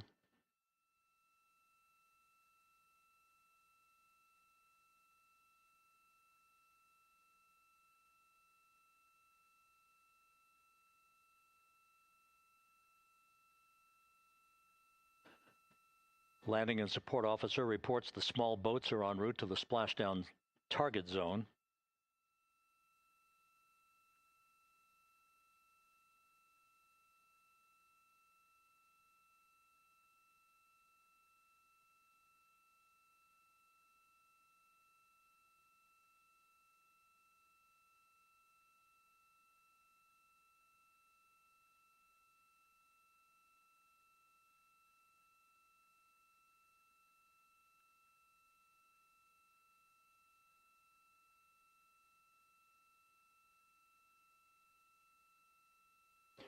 Passing through 150,000 feet, our trajectory is perfect.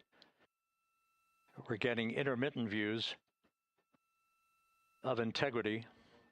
Still waiting to establish voice communication.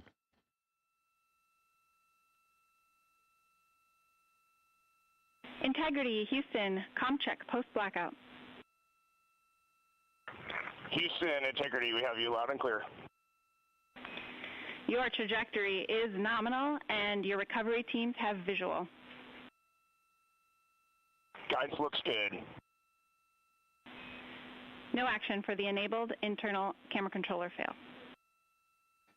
Big cheers from the viewing room here in Mission Control as voice communication reestablished with Commander Reid Wiseman.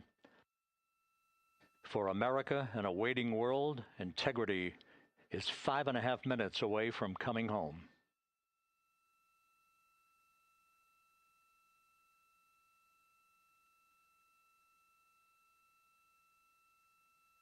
Passing 100,000 feet now. Range to splashdown 19 nautical miles.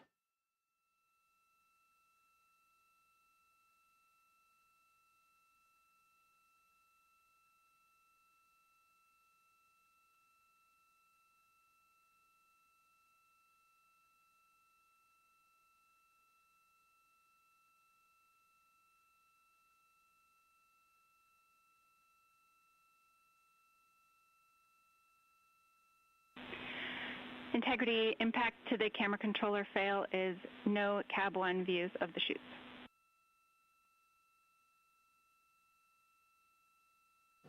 Integrity. We're processing good data through the GPS system. A good view of Integrity, time to splashdown 4.5 minutes.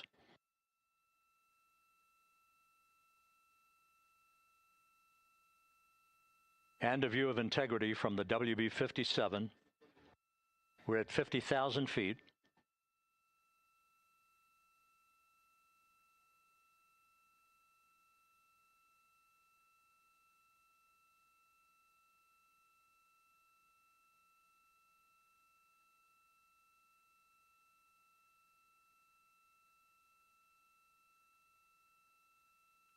The pyros are armed for forward bay covered jettison.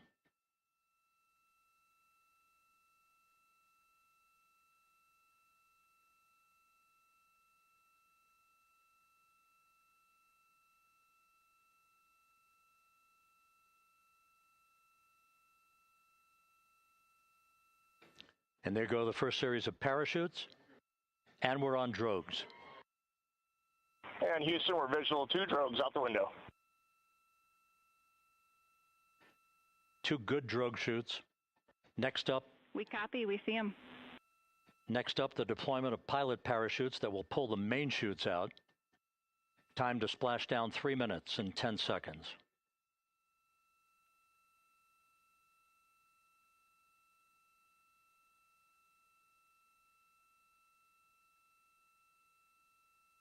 Perfect descent rate according to flight dynamics. Good rates on 2 drogues. We see the same on board.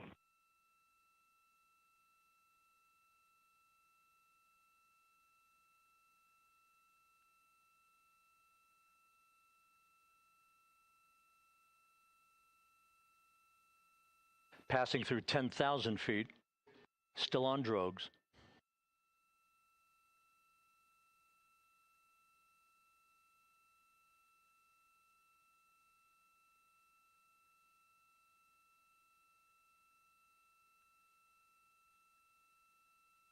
Main chute deploy. We're at 5,000 feet.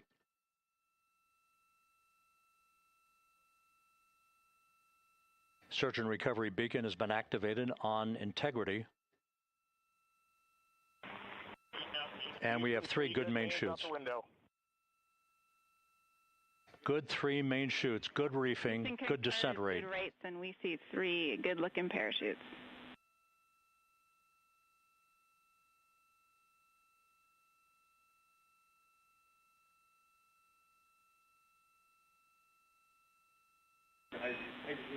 Integrity. Cabin pressure indicates no need for hydrazine checks. Integrity copies. This is a perfect descent for integrity. Its crew sounding hale and hearty on board. Time to splash down 1 minute, 15 seconds.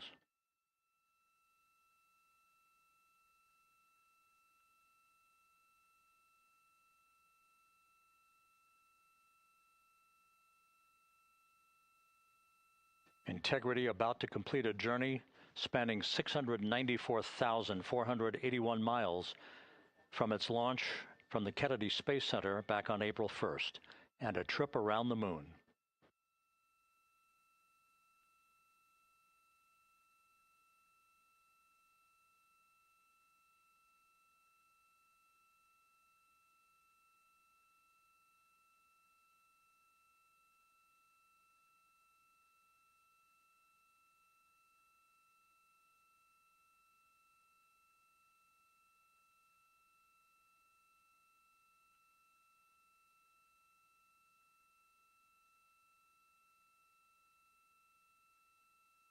Passing through 1,000 feet.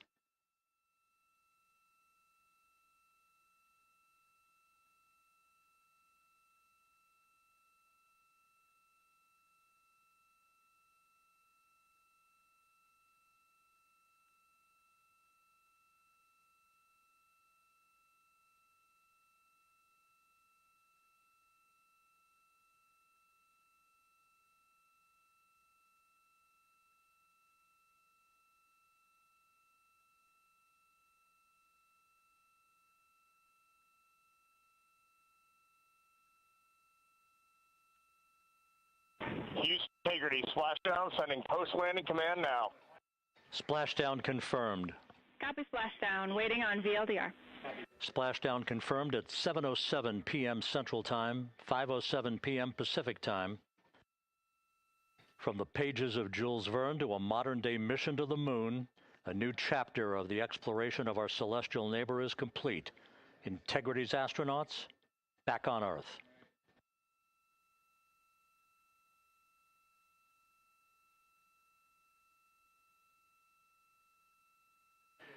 And the landing and support officer reports the vehicle is stable 1. We still will be deploying the crew module uprighting system to maintain that orientation. A perfect bullseye splashdown for Integrity and its 4 astronauts.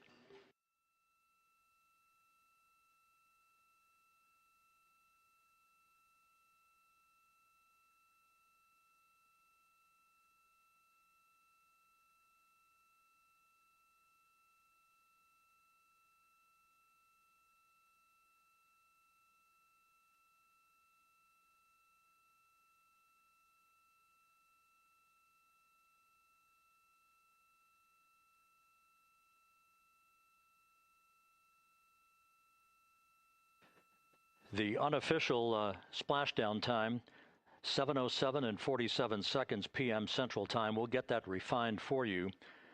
That would put the end of the mission at a mission elapsed time of 9 days, 1 hour, 31 minutes, 35 seconds.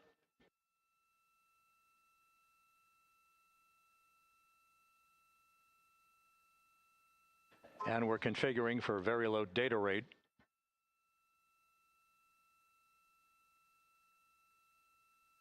Once again, splashdown occurring in the Pacific, southwest of San Diego at 7:07 and 47 seconds p.m. Integrity Houston, comm check on VLDR.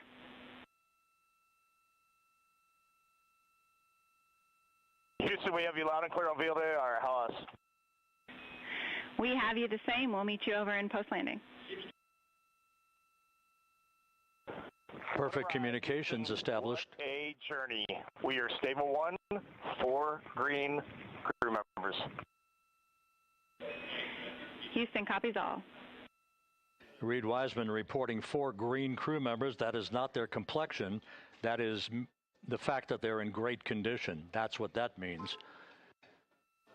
So stable 1, upright. The crew module uprighting system is being deployed. The 5 airbags being inflated through helium to maintain the upright configuration for the vehicle. This was a textbook entry and a textbook touchdown for Integrity. Reid Wiseman, Victor Glover, Christina Koch, and Jeremy Hansen back on Earth after a journey around the moon.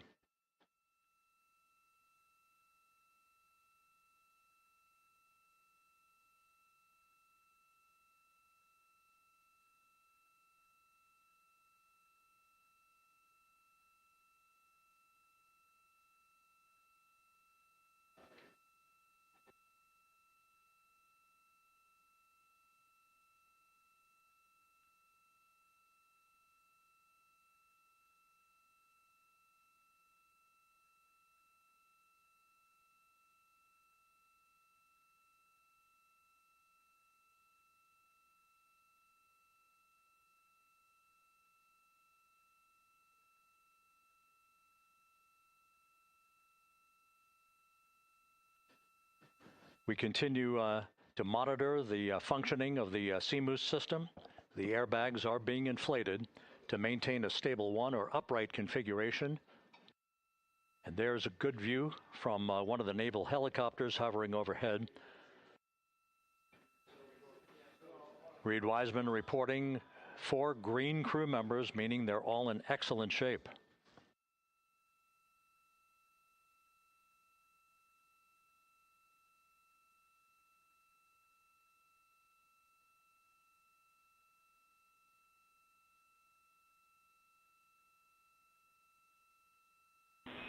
Integrity Houston for SAR beacon and radio. SAR beacon is in for 06, and we're powering the radio now. Go ahead. We see the beacon on. However, the recovery team is not seeing the signal. Your SAR radio uses the same antenna, so you may run into trouble with the radio. Okay, copy. We are also powering up the sat phone now.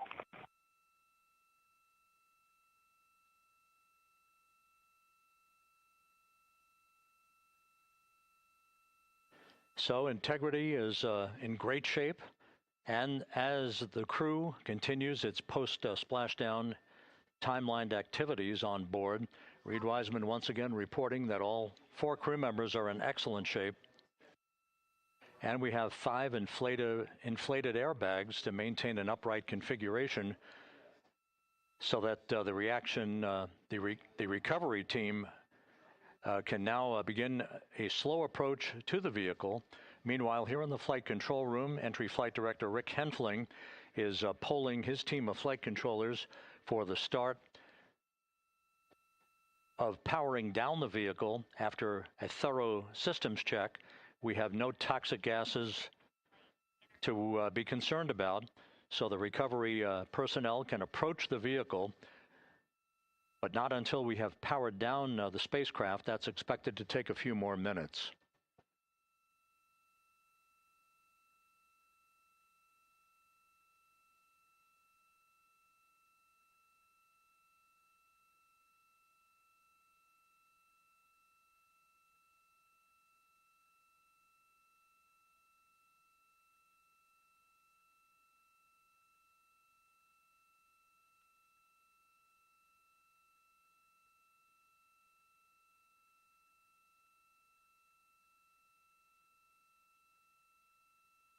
Integrity back on Earth following its historic flyby of the moon. It was, for all intents and purposes, a textbook mission. On 2828, but I'll remain on this frequency. We copy.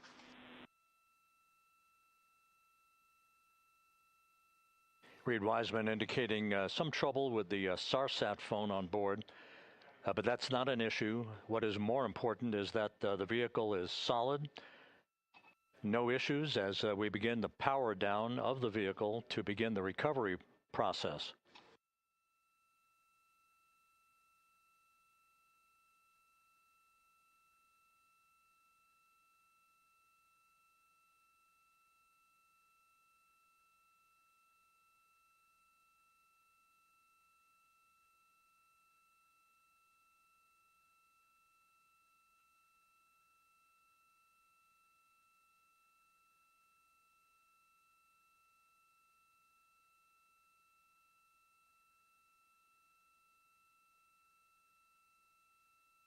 The propulsion officer here in Mission Control reports that we have safed the prop system on Integrity.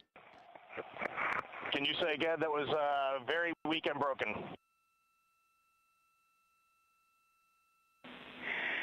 Integrity, Houston did not call.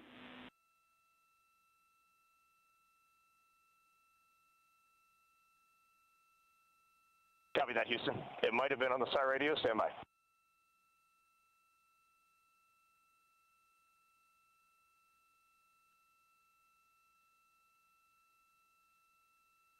All of the milestones were executed in perfect fashion. Integrity entering the Earth's atmosphere right on time,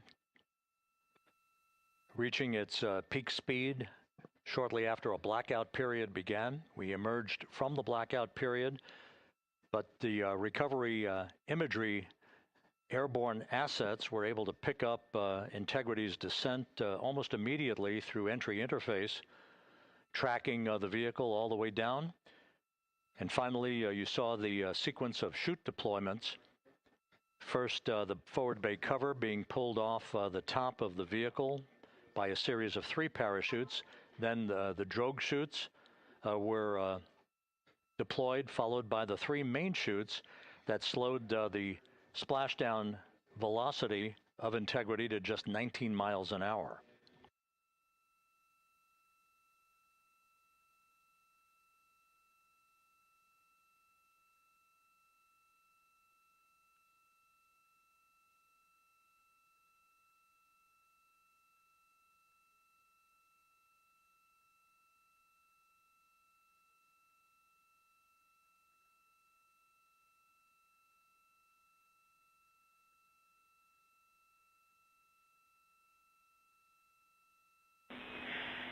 Integrity, Houston, with no joy on SAR and SAT phone, we'd like you to command an additional 15 minutes for a total of 30-minute power down delay.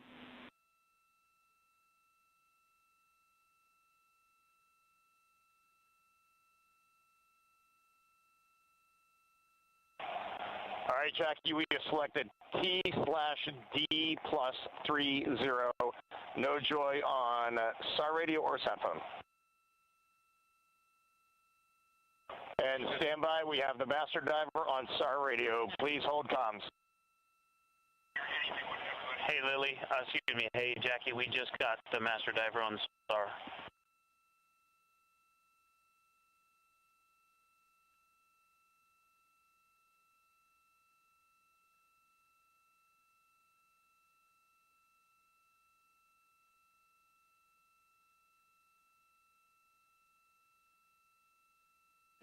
A good view of one of the fast boats. Integrity, Houston, if you are happy with your comm with master diver, you can go back to the 15-minute power down. Okay, stand by. Yeah, we'll confirm here in a second. The crew on board Integrity coordinating with the flight control team in Houston here in Mission Control on the timing of the power down of the vehicle, which will be the precursor to the recovery teams approaching the spacecraft. There are no issues with integrity. We've had a bit of broken capability in establishing a SARSAT or satellite phone communications capability between the crew on board Integrity and the recovery team. That will get sorted out here shortly. There's plenty of cooling on board Integrity, so there's no rush to begin the power down. To call you on the sat phone and not getting an answer there either. Concur. We haven't had anything come through.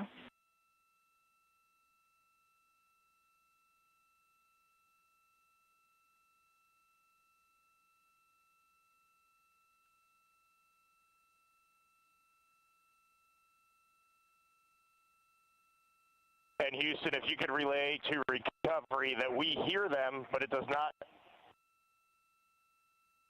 appear as though they are hearing us.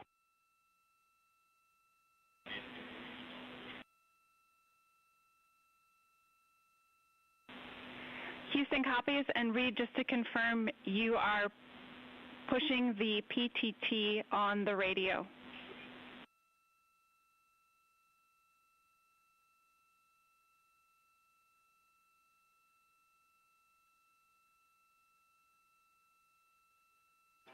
So as we continue to sort out the communications between Integrity and the recovery teams, we are standing by for the initiation of the power down procedures that, as you see, the recovery teams are moving towards the side of the capsule.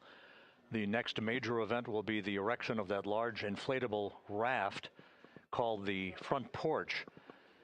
That will be the port of call for the crew as they're being extracted one by one from the vehicle.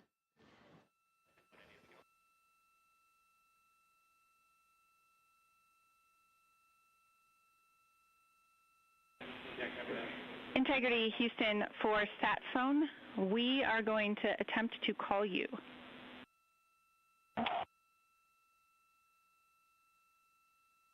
Good idea, standing by.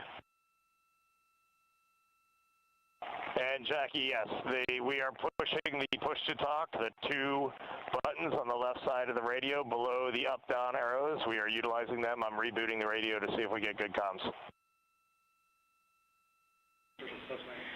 Okay, we copy all, and just to confirm, you are seeing that you are touchdown plus 3030 for power, correct?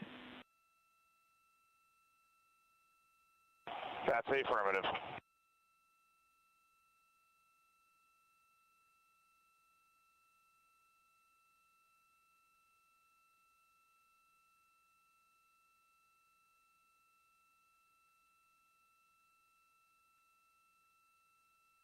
We are trying a backdoor approach to have mission control here call the crew on their satellite phone. This is all part of the coordination for the power down of the vehicle that will initiate the actual recovery operation. The first boats with the Navy divers on board are standing by, waiting to close in on Integrity to begin the process of erecting the large inflatable raft that's called the front porch that will be where the astronauts are extracted from so that they can have a few minutes to get their land legs back before they're hoisted aboard the Navy helicopters for the flight back to the deck of the USS John P. Murtha. Do not reply.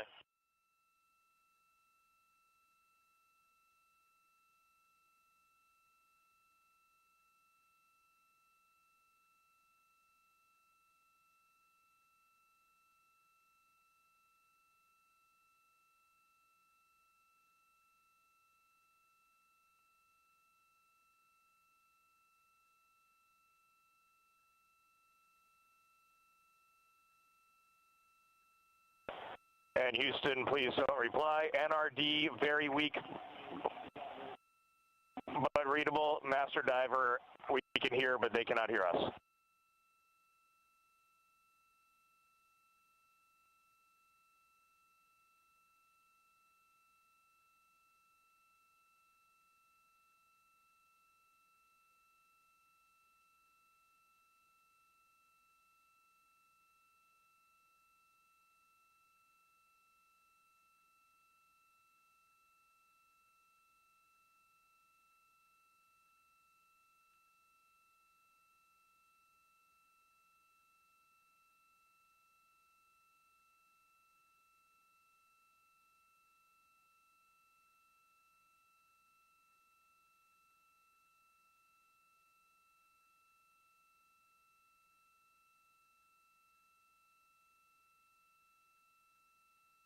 And Houston on OE1, is there any chance to tie us into NRD?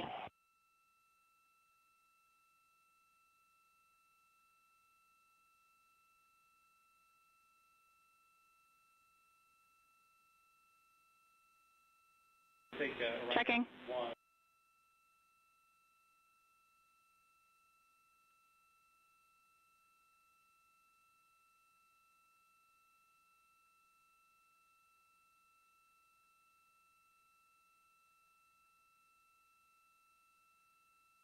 This is Mission Control, Houston. While we stand by for the establishment of communications between Integrity and the recovery team that is basically standing by very close to the spacecraft, we're going to go to the deck of the USS John P. Murtha, where Megan Cruz is standing by with Administrator Jared Isaacman.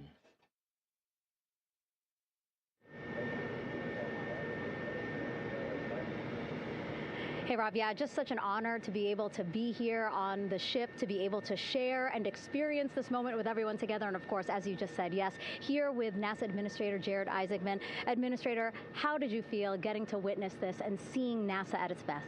Oh, I mean, I'm honestly, I'm still at a loss for words. I mean, you know, like the childhood Jared right now can't believe what I just saw. I mean, almost been waiting my whole lifetime to see this, and then it's NASA Administrator. I just couldn't be more proud of the entire workforce, the years, the effort, the late nights, all the hard work from across the country that contributed to this incredible moment right now. And yeah, incredibly grateful too for our teams here on the John P. Murtha right now. Yeah, look at them behind us here. We got everybody. Hey, what do you guys think? We just brought some astronauts back from the moon, huh? Unbelievable. Thank you. Yeah, so grateful to the Navy, the sailors that are here, the NASA teams. I mean, this is a joint effort that's on their way right now. These recovery forces are getting out to our Orion spacecraft, to Integrity, get our astronauts back on the ship safely. Yeah, and this is not just an accomplishment for NASA. This is an accomplishment for humanity. Again, a historic mission to the moon and back. How does this make you feel, and what do you hope people take away from this?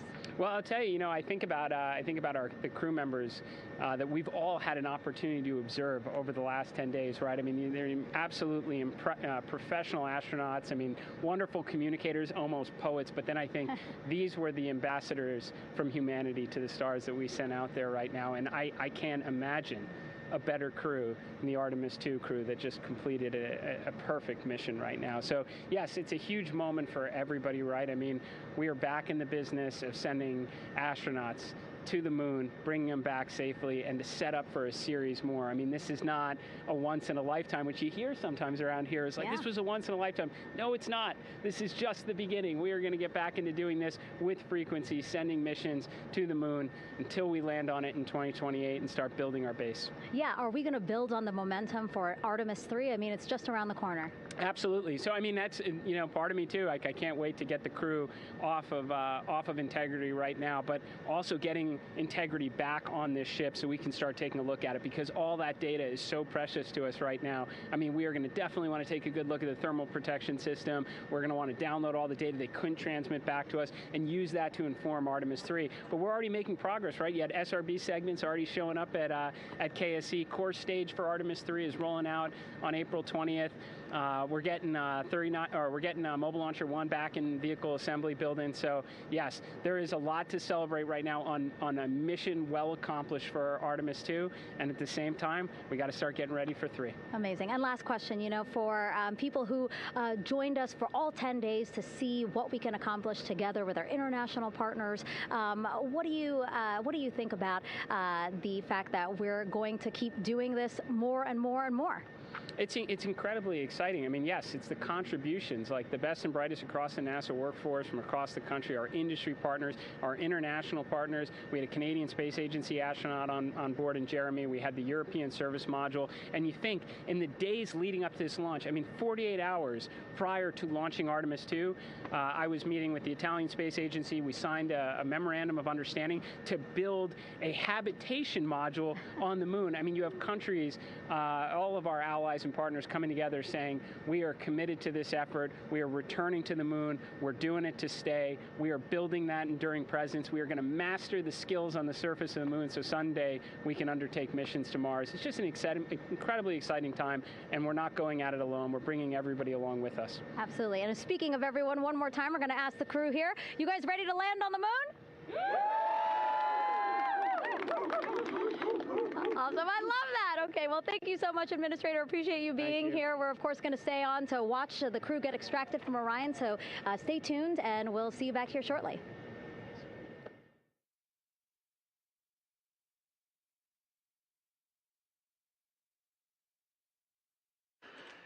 Thank you, Megan, and thank you, Administrator Isaacman. We are in the process of working to establish that communications link and to establish the procedures that will lead to the power down of the spacecraft, which is gently bobbing in the Pacific following a bullseye touchdown that occurred at 7:07 p.m. Central Time, 5:07 p.m. Pacific Time, 2.5 hours before sunset in the Pacific, southwest of San Diego.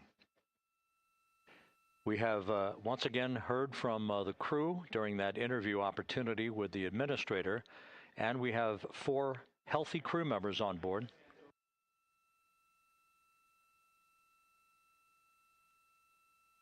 We now have confirmation that the vehicle has been powered down as per the procedures. So we have vehicle powered down, and the flight control team here in Houston, Flight Director Rick Henfling, has handed over mission authority to the Exploration Ground Systems team out in the Pacific. Now, we will physically not get off console with this team until the crew has been extracted into the front porch, that inflatable raft that will be erected along the side hatch of Integrity. So we're standing by for that in the next step in the recovery procedures. But everything is in great shape, and we have 4 healthy crew members on board the vehicle.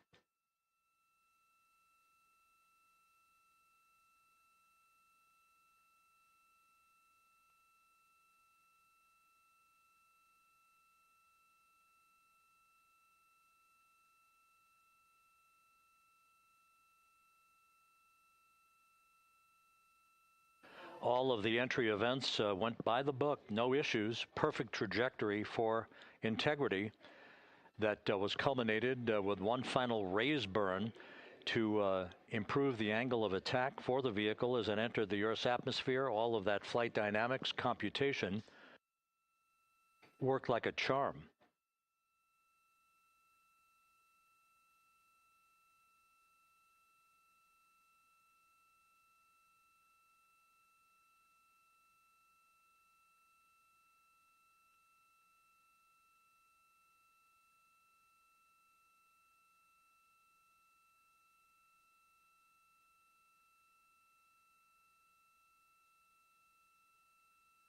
So we are standing by for the recovery team to approach Integrity and begin the process of erecting that inflatable raft called the front porch, which will see the crew members be extracted from the hatch of Orion into that inflatable raft before they're hoisted aboard 2 Navy helicopters in a variety of different configurations. Each crew member will be hoisted in sequential fashion, in alternating fashion, 2 crew members for each helicopter before they turn around to head back to the John P. Murtha. Once on the deck of the ship, they'll be brought into medical bay for comprehensive medical exams. But Reid Wiseman has reported several times that the crew is in excellent shape.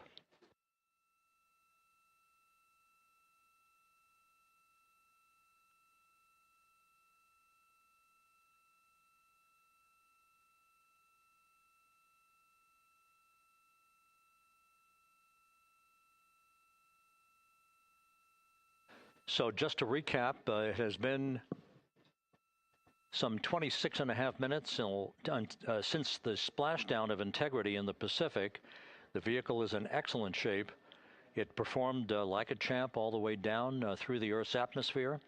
All of the vehicle functions were checked off in excellent trip hammer fashion. The parachutes all deployed as planned. Splashdown occurring at 7:07 p.m. Central Time, 5:07 p.m. Pacific Time.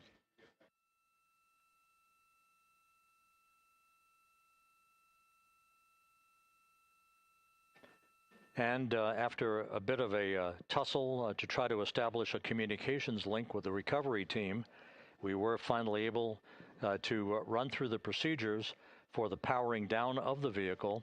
We've handed over mission authority to the Exploration Ground Systems folks out in the Pacific, and the recovery team will be approaching the vehicle shortly to erect the inflatable raft called the front porch before opening the hatch to Integrity to bring the crew members onto that raft before they're hoisted onto two Navy helicopters, two crew members for each helicopter, before they're flown back to the deck of the USS John P. Murtha.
This is Mission Control Houston.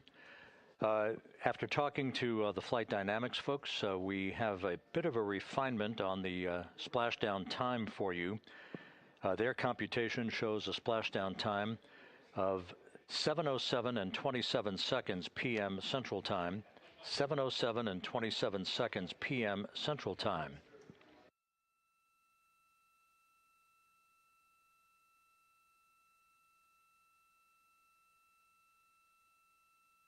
That would equate to a mission elapsed time of 9 days, 1 hour, 32 minutes, and 15 seconds.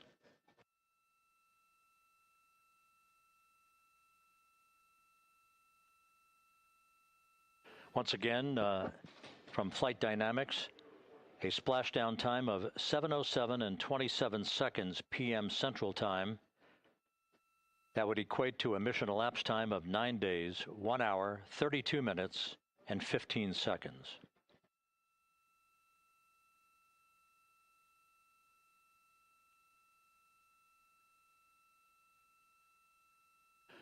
Reports from the Pacific indicate that the recovery team in communications with the crew aboard Integrity, that the crew remains in excellent shape as they await the approach of the team for a final hazard gas evaluation before they move to the side of the vehicle to erect the inflatable life raft called the front porch.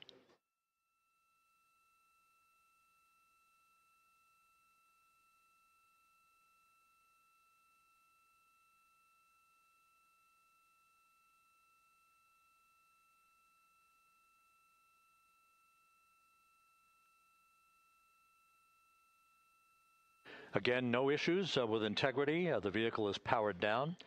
All of its systems are now safed. We have handed over mission authority to the Exploration Ground Systems folks in the Pacific, but we will not stand down and have the entry flight control team depart its positions until that inflatable raft, the front porch, is erected, the hatch open, and the crew having exited the vehicle. So that's the next step in the recovery process that will lead to the hoisting of the crew members. For 2 crew members for each helicopter, they'll be hoisted to a pair of Navy helicopters that will then fly a short distance back to the USS John P. Murtha. What you're looking at is one of the fast boats circling the vehicle to make a hazard assessment.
This is Mission Control Houston. Once again, you're watching the initiation of the recovery of the Artemis crew aboard Integrity.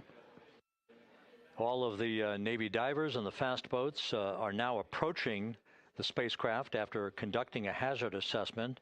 The vehicle has been powered down. Entry Flight Director Rick Henfling now waiting for the life raft, the front porch, to be erected along the side of the vehicle so that the hatch can be opened and the crew members extracted from Integrity, soon to be hoisted one by one into a pair of Navy helicopters for a short flight back to the deck of the USS John P. Murtha.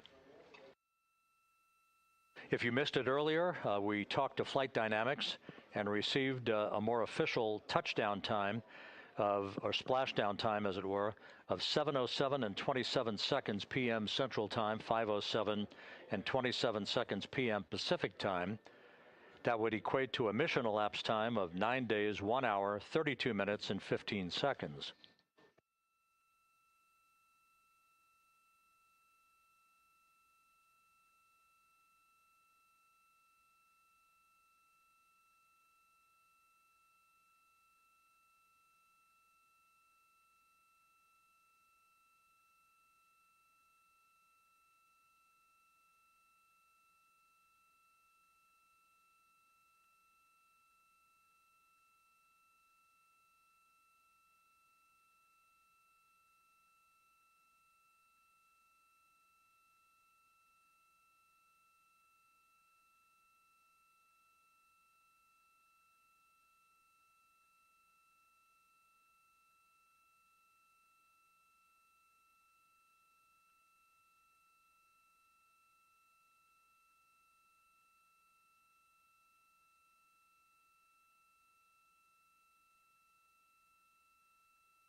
Continuing to get excellent views from the imagery assets out at sea in the Pacific of Integrity. We continue to get good reports from the landing and support officer, who's in contact with the recovery team, that the crew is in excellent shape, no issues.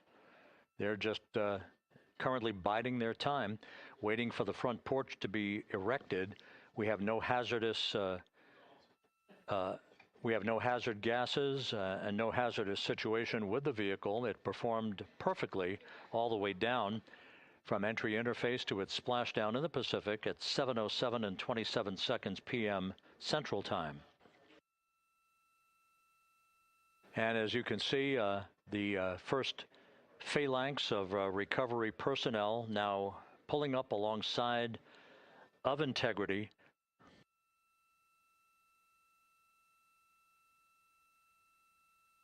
This includes Navy divers, a Navy flight surgeon, and other recovery personnel who have trained for several years for this recovery process.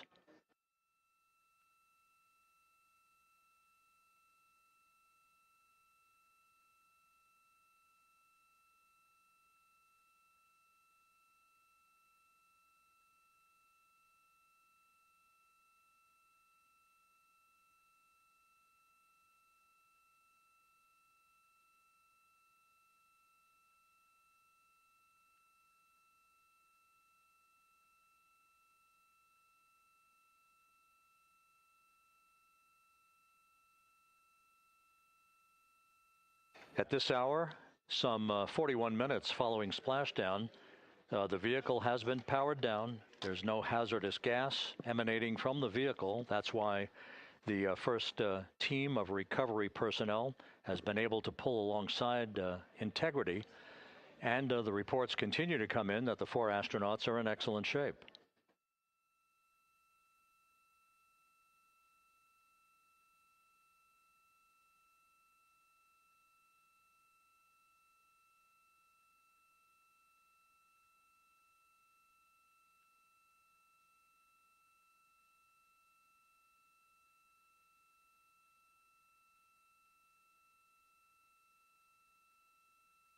Yes.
This is Mission Control Houston, continuing to watch the initiation of the recovery of Integrity's astronauts.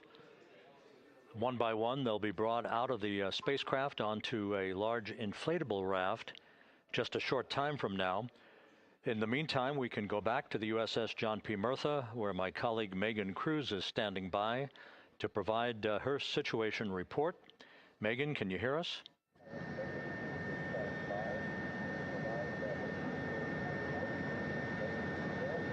Hey, Rob. Yes, I can hear you. Thank you. Yeah, we're back here on the bow of the recovery ship where there are still plenty of people peering out into the water. We are not very far from the action everyone is seeing on their screen now.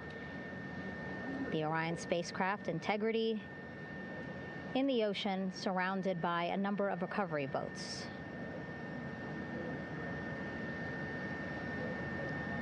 As Rob has been saying, in those recovery boats, NASA and Navy personnel specifically trained to get the astronauts out of Orion.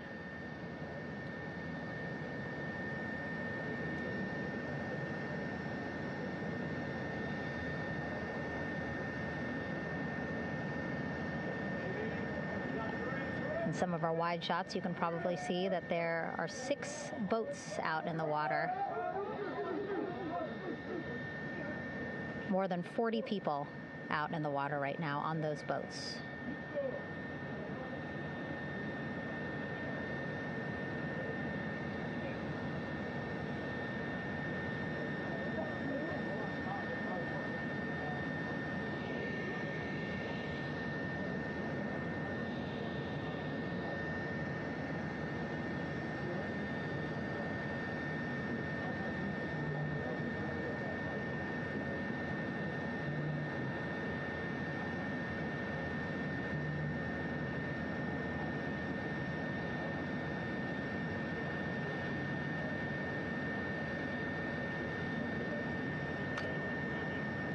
First order of business is to set up the front porch and the stabilization collar.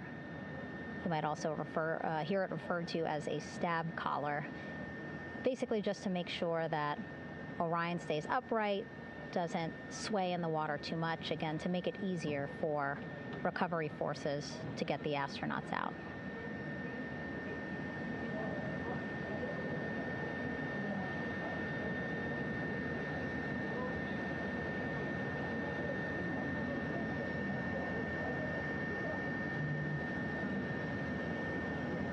Again, we splashed down in the Pacific Ocean just after 5 p.m. Pacific time here. It's a requirement by NASA to be able to get the crew out of Orion within 2 hours of splashdown. So doing great on time so far. Plenty of time. No rush either. I was speaking to NASA flight surgeon Rick Schuring earlier in this broadcast, and he said to me, no rush to get the crew out. Just want to make sure that they're feeling good, and whenever they're ready to take their step out of Orion and onto that large raft, the front porch, folks will be ready.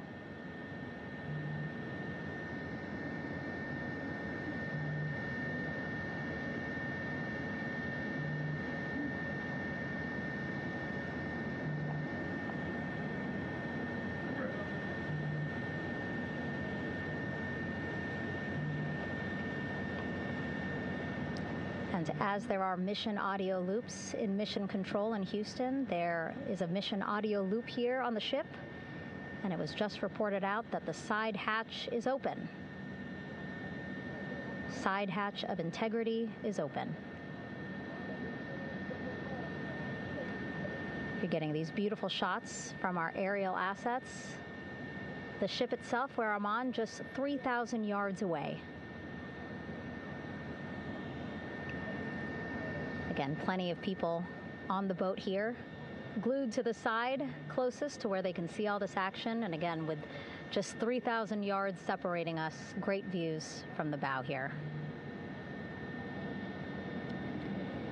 You can see now that side hatch is open.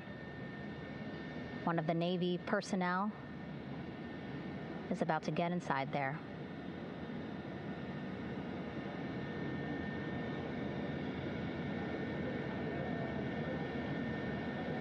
In they go. In total, 4 will go into Orion. So it'll be a little bit of a tight squeeze, but the goal is to have a recovery personnel with each astronaut assessing them.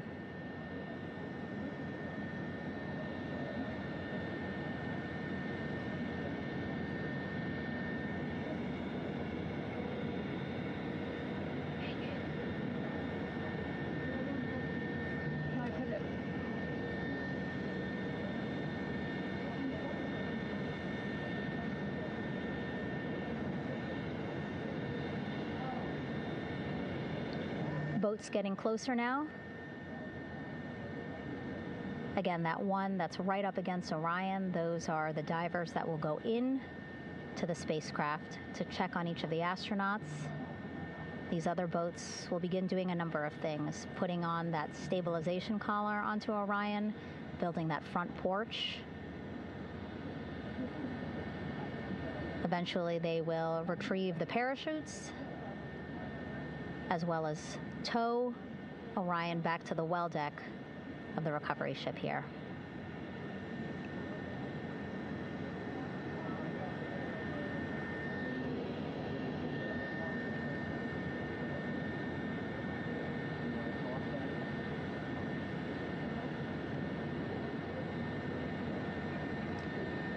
And so as we wait for the Navy and NASA personnel to get their assessment of the crew inside of Orion, why don't we toss it back to Rob for an update? Yeah, thank you, Megan. Here in Mission Control, Flight Director Rick Henfling and the entry team of flight controllers still on duty. The vehicle has been powered down for some time now. There are no hazardous gases emanating from Integrity. That, of course, allowed the recovery personnel to approach the vehicle and then open the hatch to begin the initial medical assessment of the crew, as you just indicated.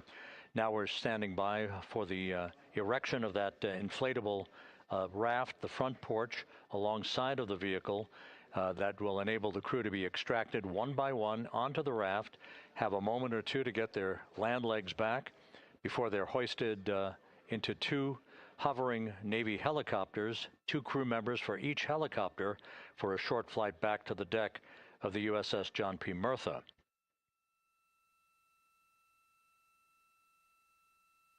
All of Integrity's systems operated flawlessly throughout the course of the approach to the Earth, the entry into the Earth's atmosphere, and all of the key milestones that followed in this high-speed return to Earth for integrity. A mission that spanned more than 694,000 miles from the vehicle's launch from the Kennedy Space Center atop the Space Launch System back on April 1st.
As we mentioned at the top of the broadcast, the last time that the Apollo program saw a splashdown in the Pacific was Apollo 17 back on December 19th, 1972.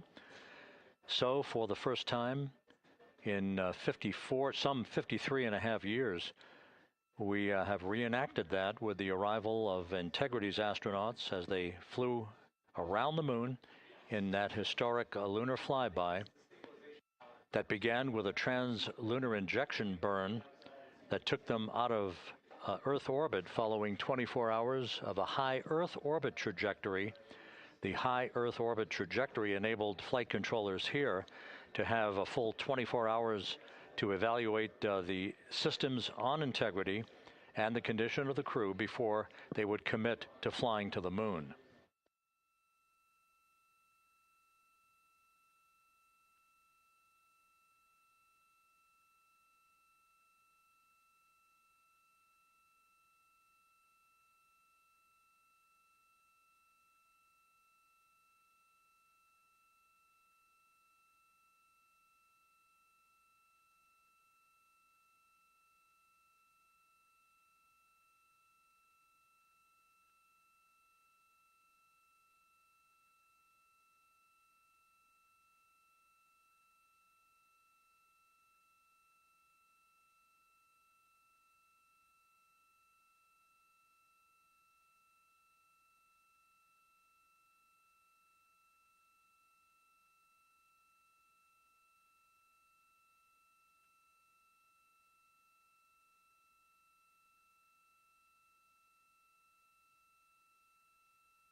With the side hatch of Orion having been opened to set the stage for the erection of the inflatable life raft, known as the front porch, to be erected alongside the spacecraft for the extraction of the crew. Let's play for you an interview that my colleague Megan Cruz conducted on the USS John P. Murtha with Navy diver First Class David McMahon that explains how this process is unfolding.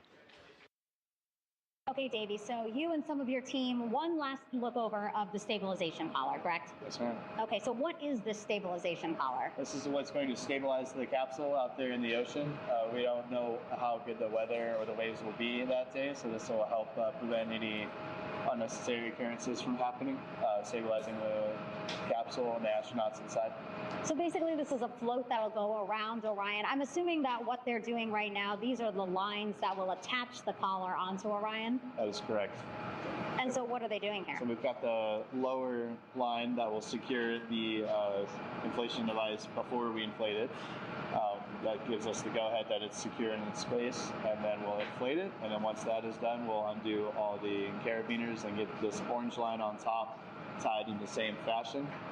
And then this will be secured to the capsule, and the astronauts can safely take their first steps out of the capsule onto the front porch. Okay, and how long will it take them to set up the stabilization collar? We should definitely be able to handle this in under 10 minutes. Okay, wow. And then you just mentioned the front porch. So basically after they set up the stabilization collar, then they set up what's called the front porch here. That's correct. Okay, and what's the front porch? Front porch is basically a bigger waiting room for the astronauts to sit in while we wait for the helicopters to show up and grab them. Okay, so the medical team that was inside with the crew, they're going to help them out and onto the front porch? That is correct. And then what happens here?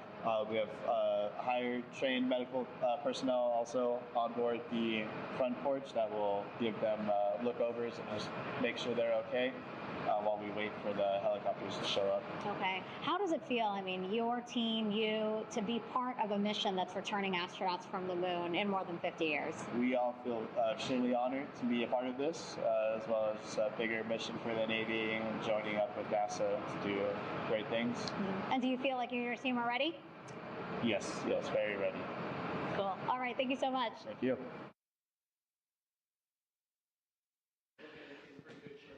Once again, the recovery operations are continuing out in the Pacific. We shortly should see that life raft, the front porch, erected alongside the side hatch of the vehicle.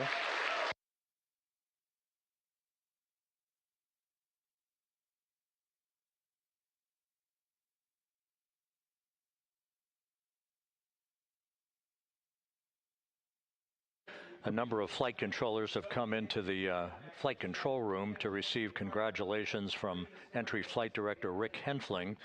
But we're going to stick with our operations out in the Pacific as we await the extraction of the 4 crew members who are reported to be in excellent condition.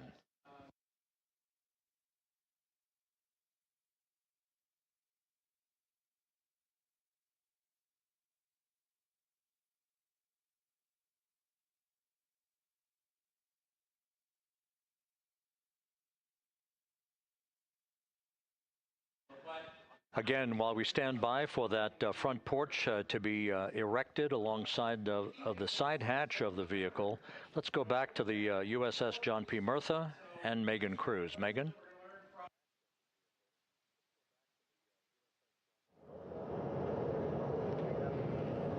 Hey, Rob. Pausing now to listen to some internal audio loops. Again, the operations team here on the ship communicating with everyone out on the water.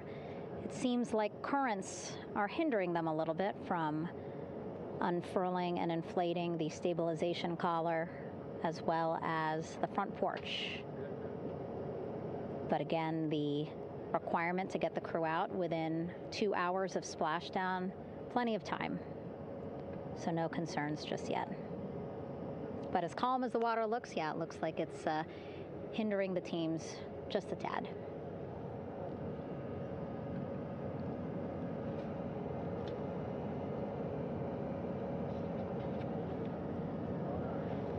You can see in some of our shots that side hatch still open. Again, inside there are now 8 people inside. 4 divers, Navy divers, all with medical training, each assigned to an astronaut each. Making sure that they're comfortable, feeling good.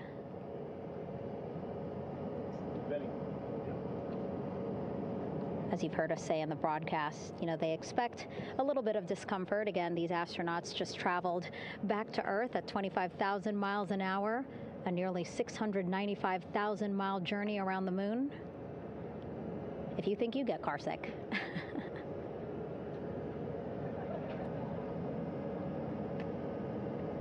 Again, 6 boats out there, lots of gear with them, just in case, right? As we said, the crew reported feeling great, but again, all those folks out there in case they weren't, right? NASA is all about making sure we think about every situation that can happen, and so, of course, wanted to be ready in case any of our astronauts needed more medical attention while out there in the water.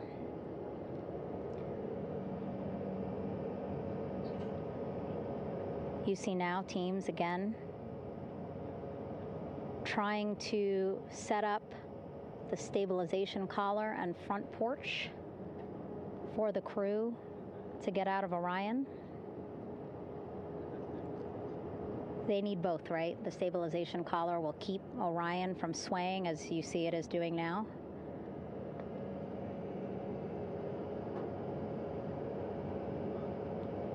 And then they will connect the front porch to the stabilization collar so that the crew can take 2 steps and they will be in the front porch.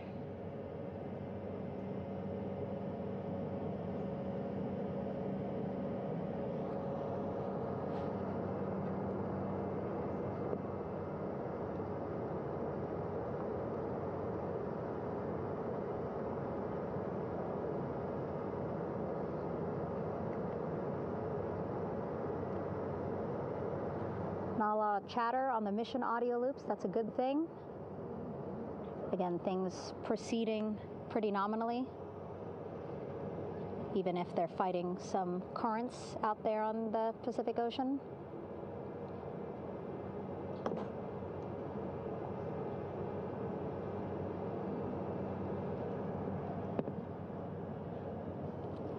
Again, the goal, setting up the stabilization collar and the front porch so that the crew can rest comfortably in the front porch, get placed into harnesses so that 2 helicopters can lift them off the front porch and onto the USS John Murtha here.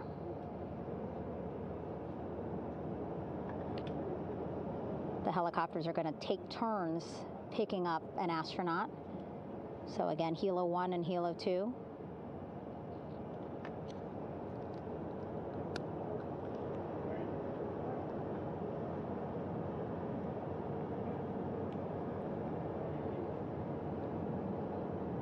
Okay, and the recovery team here on the ship just got a report from the undersea medical officer who is inside the capsule with the crew. He is reporting all 4 members are green. All of our 4 astronauts, Reid, Victor, Christina, Jeremy, green, meaning they are feeling great, not the complexion of their skin. They are feeling great, happy to be home, and ready to be extracted as soon as possible.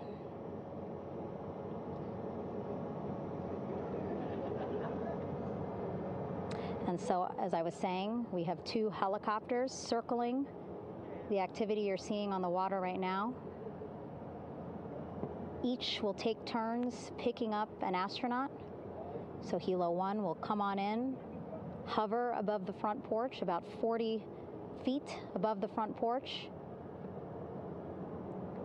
A Navy recovery specialist will be hoisted down into the front porch.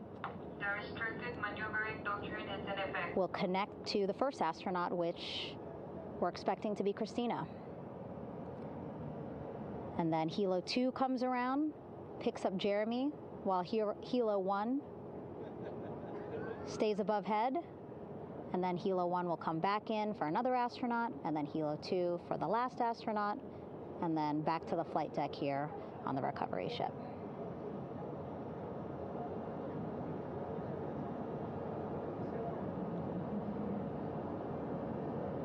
I was talking to Assistant Artemis Recovery Director Paul Sierpinski.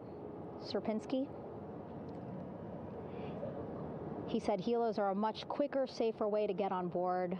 They did actually consider boats, but then if you think about it, longer time, the crew would have to move through more of the ship. This way the helos will give a more direct, quicker route to the medical bay for our 4 astronauts.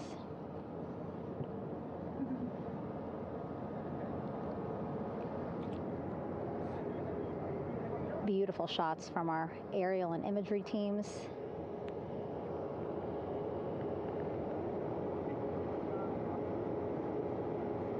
Clouds have dissipated for a clear view from the bow of the recovery ship here.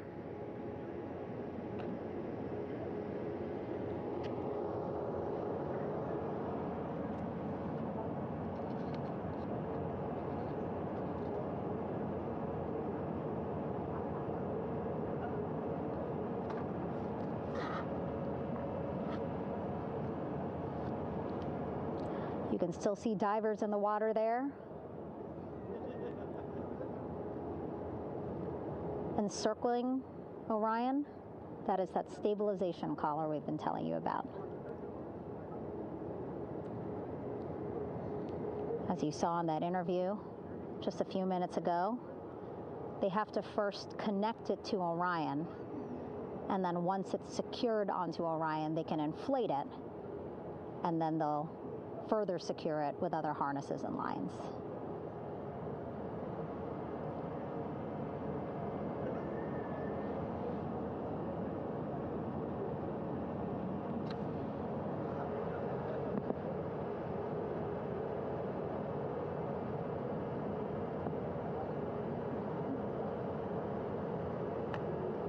About an hour and 10 minutes since splashdown in the Pacific Ocean here.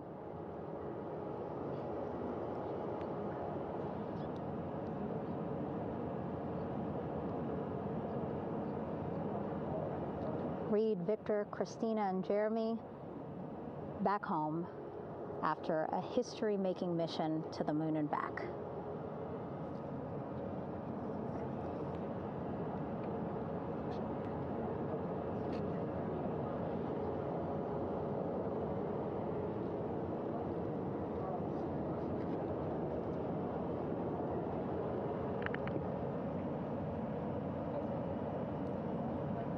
If you missed what we said just a couple of minutes ago, the undersea medical officer inside with the crew in Orion, reporting all 4 crew members feeling great.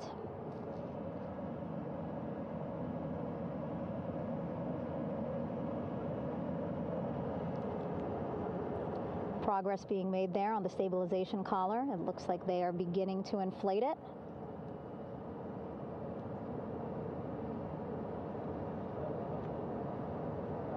And it looks like they're starting to unfold the front porch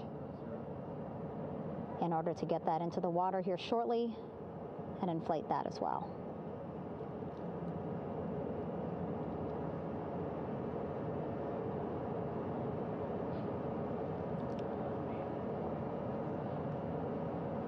Again, more than 40 people out in the water right now. And those Navy and NASA personnel have been in the water for now about 4 hours.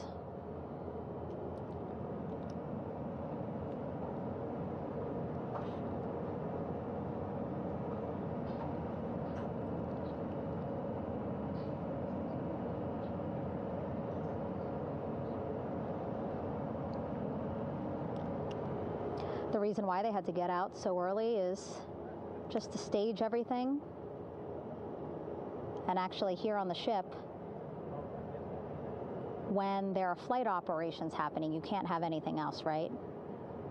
Just because the flight deck can be a dangerous place, so they just want to focus on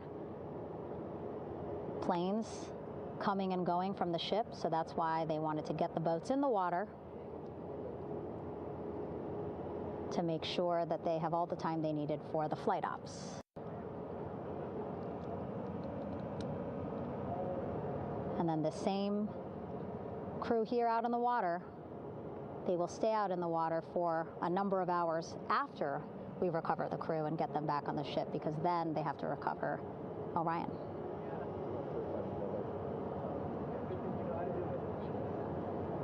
All right, that stabilization collar looking good around Orion. We're now seeing some recovery personnel getting on to that collar. Again, they need to further attach it to Orion to make sure that it can really prop up the spacecraft. It's basically lifting it up off of the water just a tad. Again, so it's not so Come off me for a minute.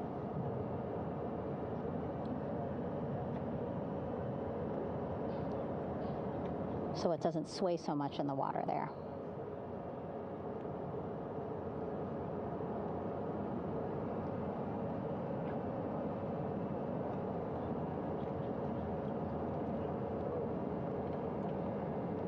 And now that front porch looks like it's nearly fully inflated as well. You can see a much larger surface area.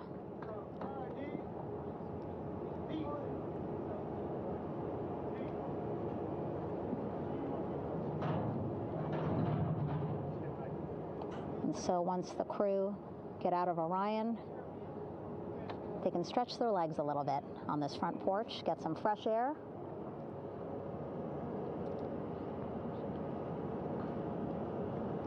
And enjoy this beautiful day here on their home planet.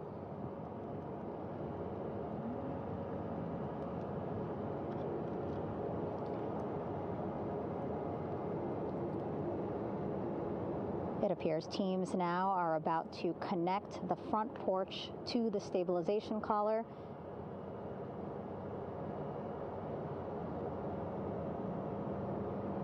And at that point, when both are secure, we should soon see astronauts come out of Orion.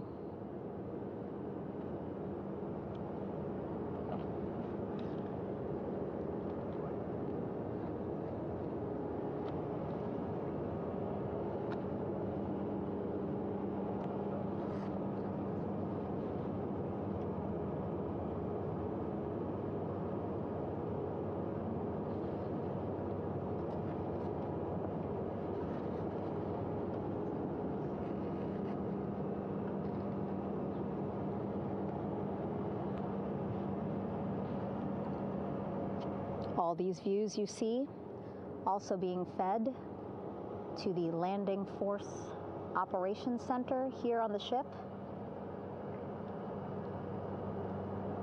Of course, it is very important for our recovery teams leading the mission to have all the views that you're seeing as well. Again, listening to their communication loop here on the ship. Very quiet, which is a good thing. It means things are going pretty nominally, meaning as expected.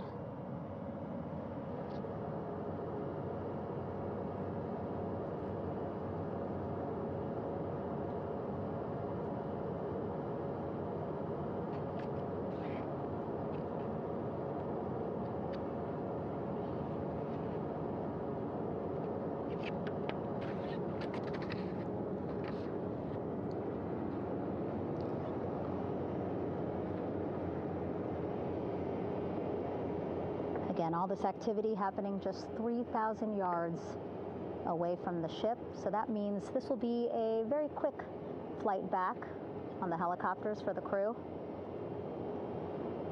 2-3 minutes, and then they'll be back here on the ship. I know.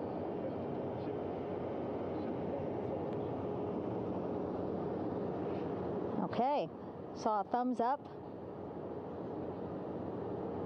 from one of the personnel on the front porch.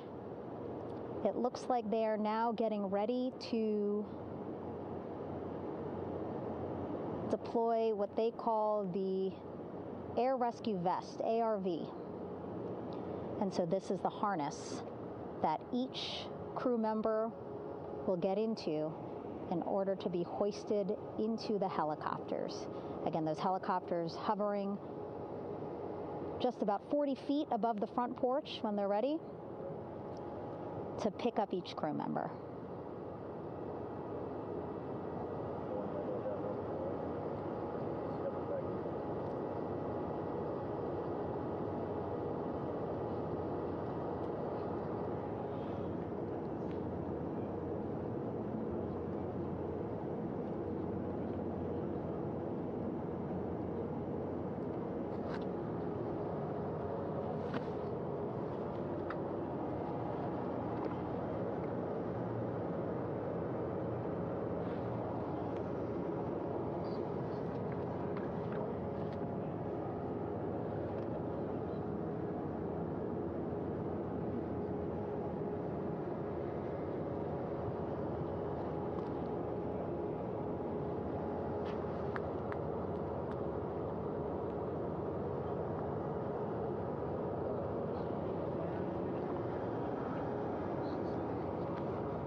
This is Mission Control Houston. Behind me, a fairly raucous scene as hundreds of flight controllers have poured into the flight control room here. This is reminiscent of the scene after the final shuttle mission of STS-135, although that was the end of a program. This is only the beginning of a program with the textbook splashdown of Integrity and its 4 astronauts. We're standing by for the crew to be extracted from the spacecraft. Entry Flight Director Rick Henfling invited all of these flight controllers who have contributed to this mission to enter the flight control room to have an opportunity to receive well wishes and to share the mutual glow that exists in the wake of a textbook mission for Integrity. On the front screen here in Mission Control, a sign that says "Welcome Home, Integrity," taking humanity back to the moon, going further, and returning safely to Earth. So all of that jubilation, part of the post-splashdown activities, even as we await the crew being extracted from the vehicle to be hoisted onto Navy helicopters for the trip back to the USS John P. Murtha.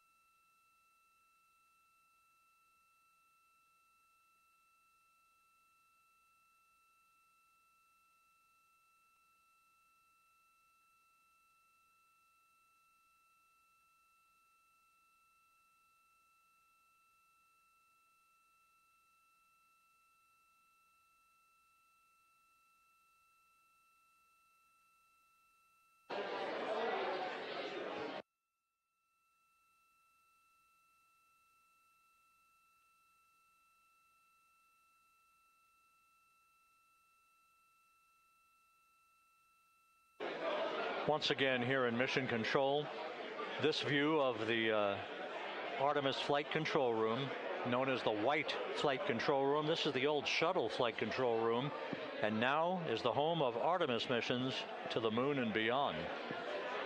Once again, quite a few flight controllers were invited in by Entry Flight Director Rick Henfling to share in the jubilation following the successful splashdown of Integrity. That splashdown occurring an hour and 22 minutes ago, as we stand by for the completion of the extraction of the crew, and ultimately their hoisting onto Navy helicopters for a short flight back to the USS John P. Murtha. Splashdown occurred at 7:07 and 27 seconds p.m. Central Time. I had an opportunity to talk to the head of flight dynamics, Jeff Birch, a moment or two ago. He said the trajectory of Integrity coming through the Earth's atmosphere was so precise, they've never seen anything line up on a ground track like today's entry by Integrity for its splashdown southwest of San Diego.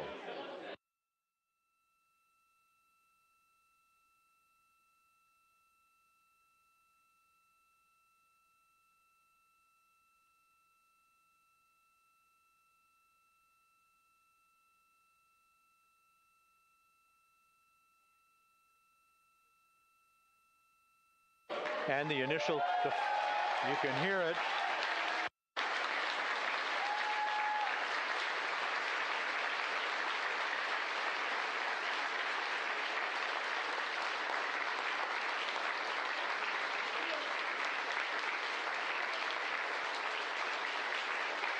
Jubilation here in the flight control room. The first crew member is out of Integrity.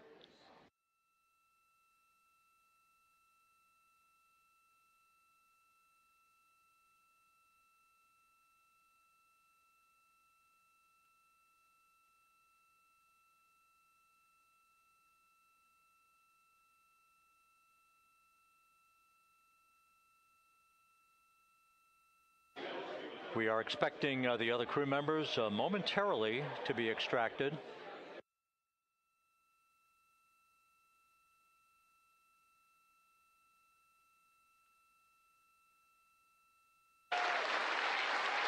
We now have 2 crew members out.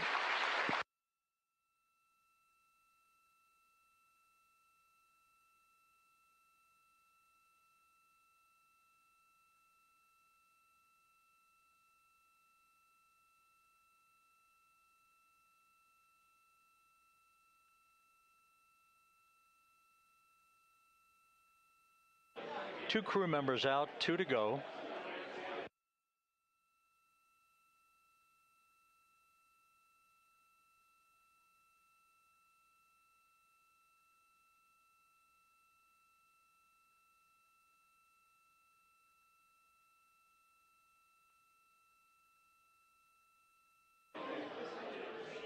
We're about 1 hour from sunset out in the Pacific. Everything continues to go well.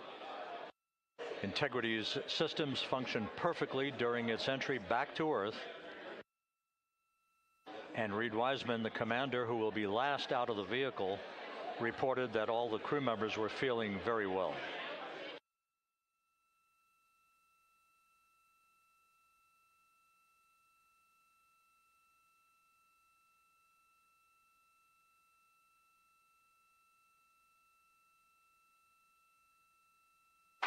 Crew member number 3 now out.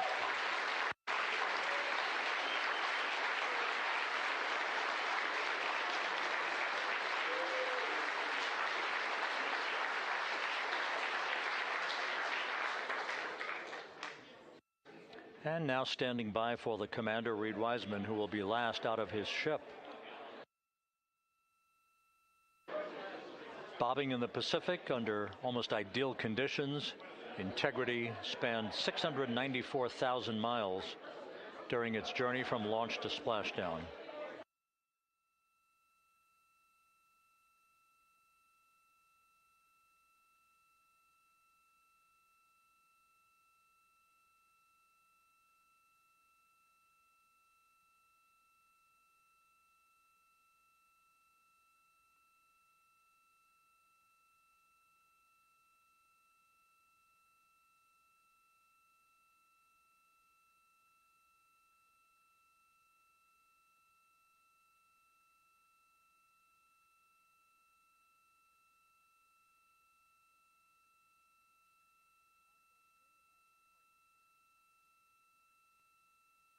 And we now have Reid Wiseman out of the vehicle, all 4 crew members now out of Integrity.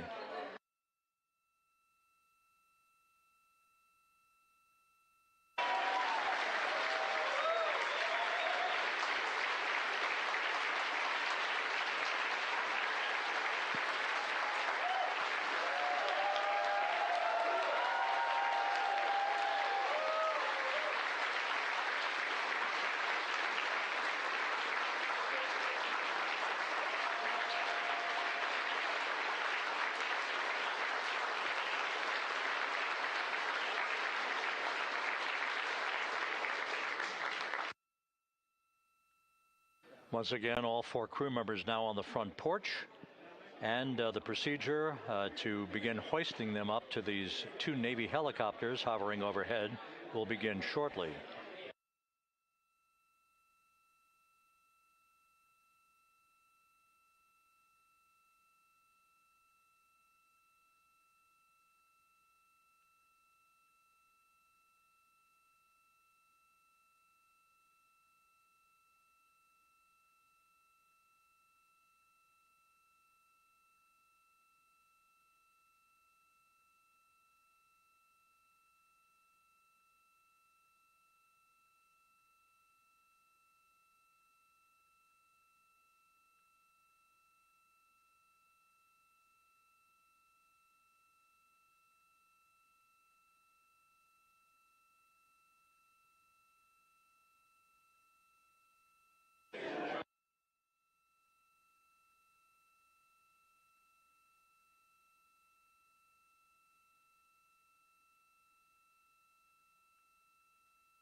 This is Mission Control Houston. The mission is over, but the melody lingers on as jubilation continues here in the flight control room. We should be expecting NASA's Associate Administrator, Amit Kshatriya, to be joining us shortly for a short interview while the recovery operations continue out in the Pacific. So we'll stand by for that. And then we'll turn it back over to Megan Cruz aboard the USS John P. Murtha.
This is Mission Control Houston here in the Artemis flight control room.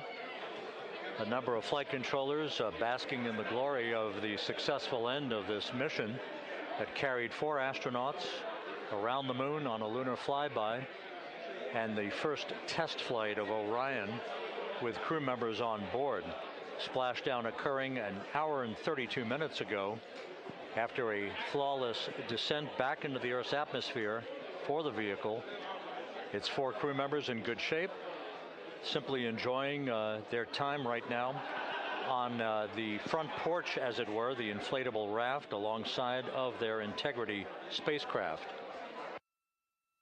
We're expecting Amit Kshatriya, the NASA Associate Administrator, to join us here momentarily for a brief interview before we turn it back over to Megan Cruz aboard the USS John P. Murtha, the recovery ship.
This is Mission Control Houston.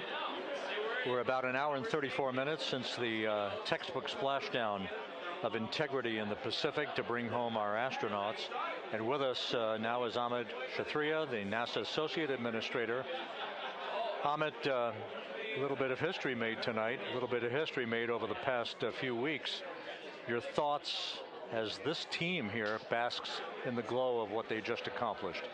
Yeah, Rob, we're here in the control center, and it's kind of overrun with jubilant folks in the Mission Control Houston, as well as engineering, and folks that just want to be here, part of it, as we watch our crew get extracted from the vehicle. And, you know, my thought is always about these teams, the team that's in the water right now, pulling the crew out, the team here in Houston that worked so hard over the last 10 days, no sleep to get this done.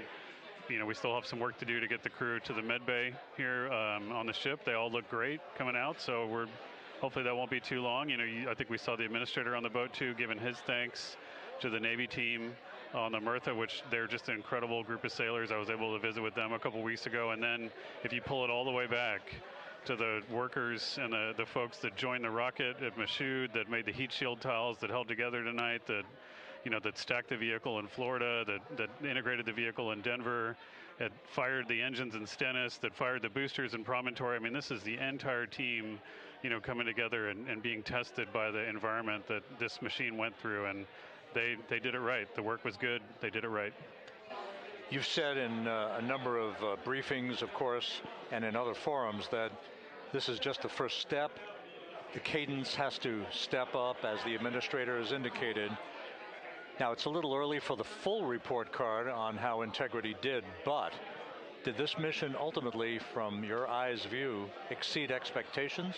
It absolutely did. I mean, I was waiting to talk about this until we're in the water, and, you know, I think we still have, again, work to do to bring it in and really kind of go through it bolt by bolt and see what we learned. But, I mean, so far, given what we learned during the mission and given how we performed on ascent, on entry, you know, I always think about energy in terms of the states that you worry about the most, and every time we put these machines through these incredibly energetic states, they came through. So I'm fairly confident that we made a big step tonight to get us on the path towards the surface. I think the path to the surface is open now. You know, we do have to do all the work, and we'll make sure we talk about that as cleanly as we can. We learned a few things during the mission, but I have to tell you, this was an incredible test of an incredible machine. From an American psyche standpoint, the Empire State Building was lit up red, white, and blue tonight. Our coverage was seen on baseball stadiums around the major leagues. How captivating was this experience for the American people, for the world, in fact, as we returned to the moon? You know, I have not been able to watch a lot of the coverage as we've progressed through the mission. I will tell you, just, you know, from my witness in Florida before launch, and then seeing the people's faces here, and then, you know, reading where I can about how things are going. I think this has been a gift to the world from NASA. NASA has given the world a gift, proving to folks all over the place, especially young people, and that to me is what this is really about. Young people, when they see what we can do when we work together, when we have teams that collaborate, that, you know, it doesn't matter how hard the problems are, we can solve them. I'm hopeful that Artemis II, as folks witness what we were able to do with this incredible crew, this incredible team that we've birthed into the world, scientists and engineers and artists that have been inspired by this. And even if they don't come work in the program, which separately they should come work in the program, because Lord knows we need the help, but even if they don't want to come work in the program, hopefully they grow up to recognize they can do amazing things when they work together and contribute to society and be good citizens and really change the way, you know, the challenges that are coming in the world are overcomable if we work together like this. And one final question. You know, flying to the moon, we did it. We've done it again this past week and a half or so. But the engineering that went behind the design of this mission and the precision, the pinpoint precision of this vehicle entering that entry corridor, it's almost mind-boggling. Yeah, it is incredible when you think about the energies involved and the uncertainties involved. That when we inserted the vehicle into orbit, it was 99.2% down the middle. When we dropped the vehicle right on top of the fleet here, you know, our guys knew exactly where to go, but the guidance was perfect. You know, it's interesting. I've got this question a lot over the last few weeks about, you know, we did this before 53 years ago, and you know that. I think, I mean, it is a reasonable thing to contemplate, like what's gone on since then. And what I'd tell you is, you know, when we did Apollo, which again, the more we learn about what they did, the more magical it seems what they were able to accomplish given the technology and the learnings that they had. But when we did Apollo, the architects of Apollo, you know, Gilbert, Seaman, von Braun, Mueller, what they really wanted to do, you know, as they were contemplating what it meant to expand our range of action to the lunar surface, what they wanted to do was learn how to live and work in space for a long time. They wanted to do that first before they were confident they could expand their range of action to the moon. Now, of course, the politics of the time and the mission at the time was different, and so they had to go straight to the moon and bring people home. And then after that, the program kind of lost its momentum. But you know, after that, NASA kept moving along those paths, right? So we recognized during Apollo that reusability was going to be important. We spent a lot of money on those machines, and you know, we spent a lot of money on these machines here, even though, but we recognized that reusability was important, which is why we built a winged space plane called Space Shuttle, and then we used that reusable machine to build a space station. And we learned for 25 years how to live and work in space, and have been able to develop technologies that can enable exploration. So really, what I think is now, 53 years later, we're at the point where the architects of Apollo would have been pleased that we're now ready to actually go back to the moon and go back to stay, because we've learned all the things we needed to learn. There's a lot of people pleased here tonight, and we really thank you for joining us, Amit. Amit Kshatriya, NASA's Associate Administrator, as we begin to hoist the crew onto the helicopters to head back to the recovery ship. Thank you very much. Thank you, congratulations, Amit.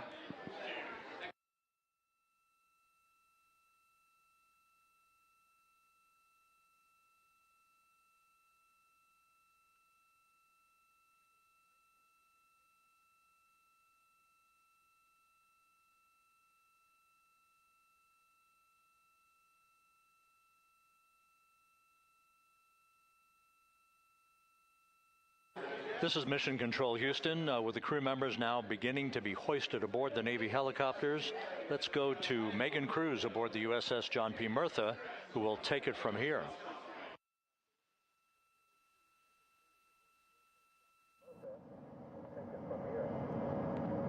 Hey, Rob, yeah, back on the bow of the ship here, we are seeing the helicopters circling Orion, the first one there, having just completed picking up the first astronaut.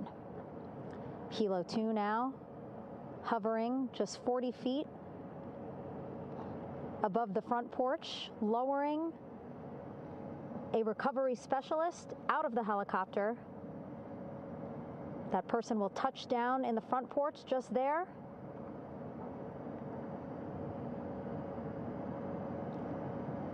The crew members already outfitted with a harness that will allow them to quickly attach to the hoisting device.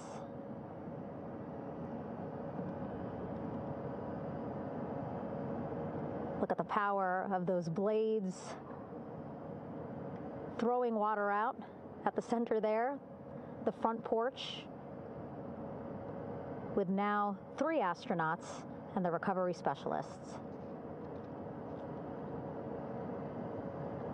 Again, crews already outfitted with a harness vest. And here we go. Second astronaut now off the front porch, getting hoisted into the second helicopter.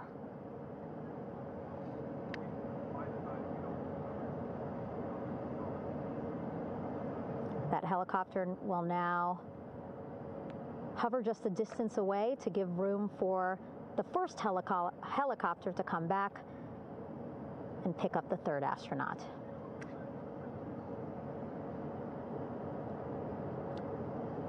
As we wait for that helicopter to come back, make its way back around, just want to mention that the President of the United States called our NASA administrator today while he was on the ship, just minutes after we interviewed him live on our coverage, and congratulated him and NASA on this history-making moment tonight.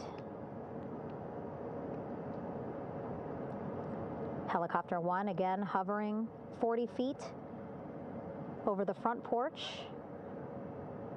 We will soon see another recovery specialist getting lowered onto the front porch.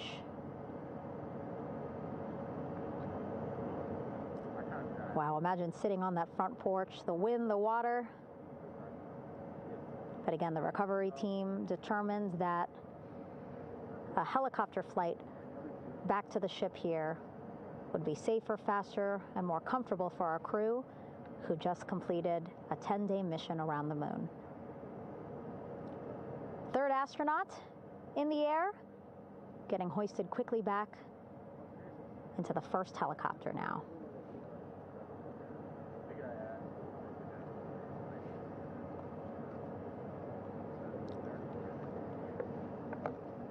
That first helicopter now on its way back to the ship here. We will soon see it land in just a few minutes. Again, all this action happening just 3,000 yards away from us, so a very quick flight back to the flight deck. And now the only person left on the front porch, Commander Reid Wiseman. That second helicopter now making its way back over to the front porch. Here it comes.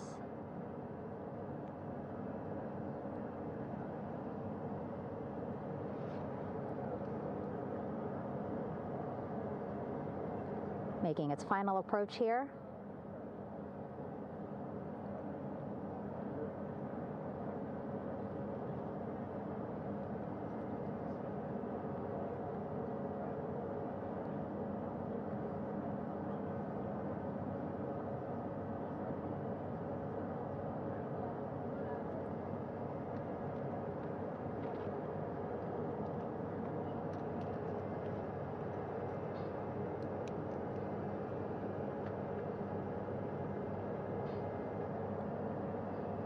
The last astronaut, Commander Reid Wiseman, now off the front porch and almost into the second helicopter. Both now on their way back to the ship where we are, the USS John P. Murtha, just west of San Diego in the Pacific Ocean.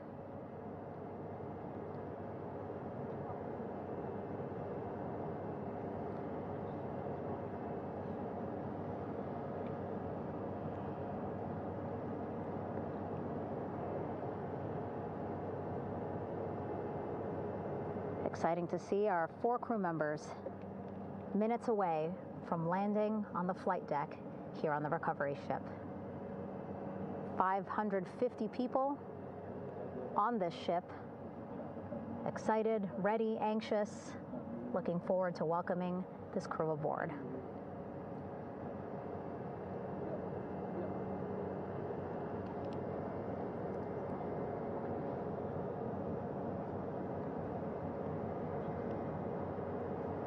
Watching them now with our own eyes. Close to the ship here. Hearing them begin to hover on the flight deck, which is just across from us, here on the bow.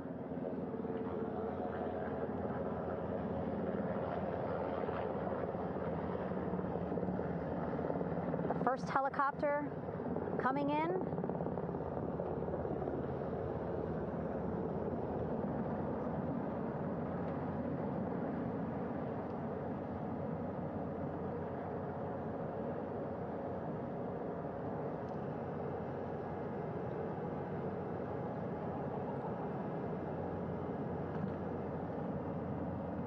And wheels down. Wheels down of the first helicopter carrying 2 of our Artemis II crew. Pilot Victor Glover and mission specialist Christina Koch.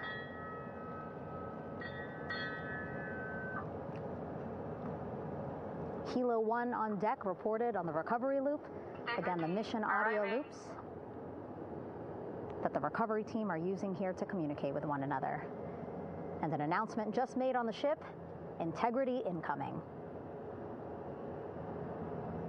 2 more helicopters on their way to the flight deck, one carrying the crew, the other, one of our imagery helicopters. Again, kudos to our imagery and aerial teams for giving us these beautiful views of history in the making. Set amid a gorgeous, soon-to-be sunset here in the Pacific Ocean.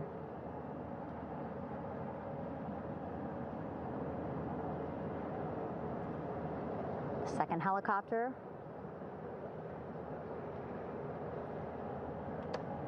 making its approach of the flight deck.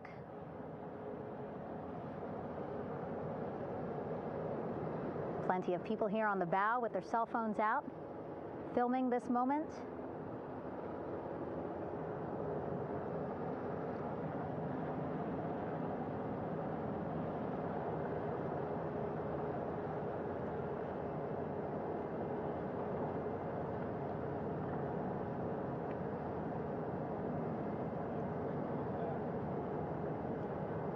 Some impressive flying here by the Navy, as we are seconds away from wheels down. And there you go. We now have all 4 Artemis II crew members on the USS John P. Murtha.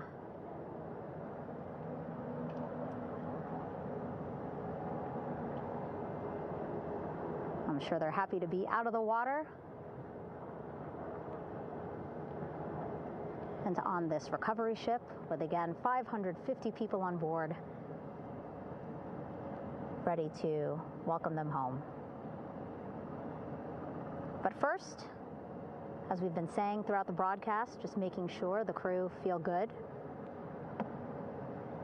We reported that they were feeling good when they were in Orion, but those were just initial, quick, verbal assessments of how they're feeling.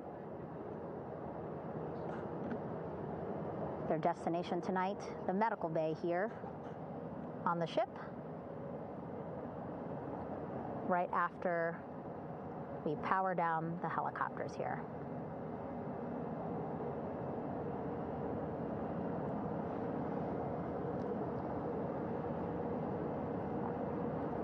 The team on the flight deck working quickly but methodically.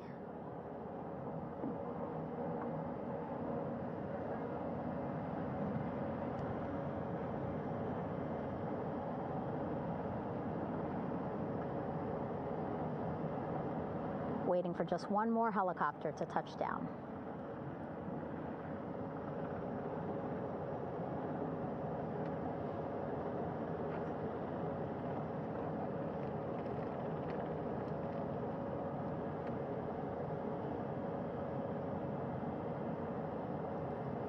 Very limited personnel here on the flight deck. Restricted maneuvering doctrine is in effect. As that third helicopter touches down.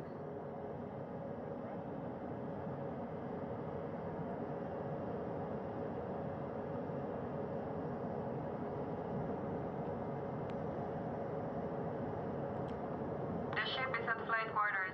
Stand clear of waiter decks, ACO frame 095, where no cover stop sign, thrown articles over the side, hold all trash and garbage on station. Flight quarters.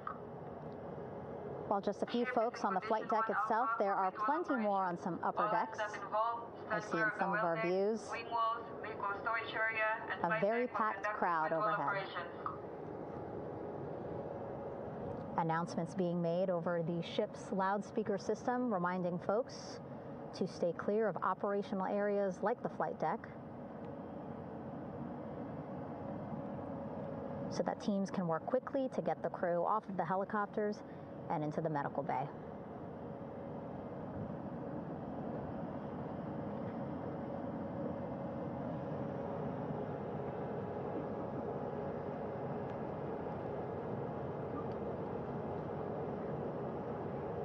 Splashdown today, 5:06 p.m. Pacific time. We are within 2 hours of that splashdown time, and already we have all 4 crew members on the flight deck of the USS John P. Murtha.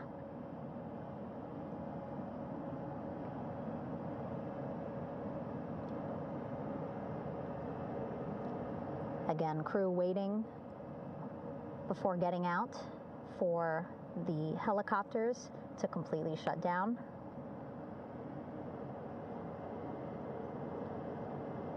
Safety, of course, very important to NASA and the U.S. military.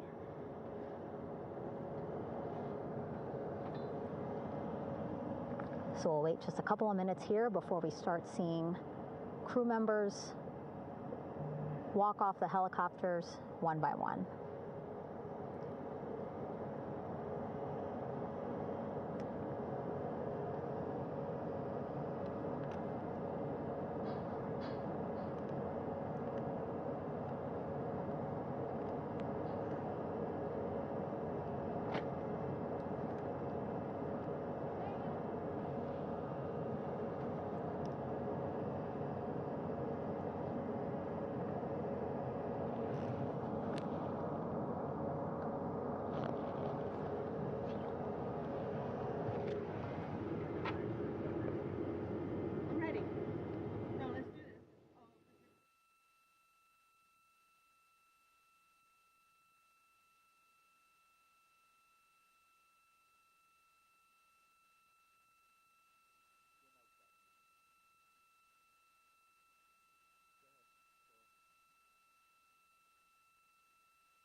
All right, and now here we see pilot Victor Glover and mission specialist Christina Koch sitting on the edge of one of the helicopters, looking in great spirits. That familiar smile and laugh from Victor, I can see it from here. Christina, I'm sure, feeling the same way, just blocked a little bit by our camera here, but we'll see her here shortly. A photographer taking their pictures. Victor saluting folks on the flight deck. They look like they're in great spirits. Happy to be home, I'm sure.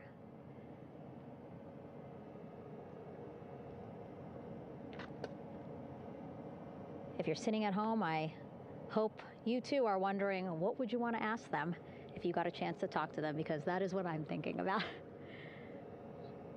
Getting the opportunity to talk to or ask questions of these 4 astronauts who just made history as the first crew to return to the moon since 1972.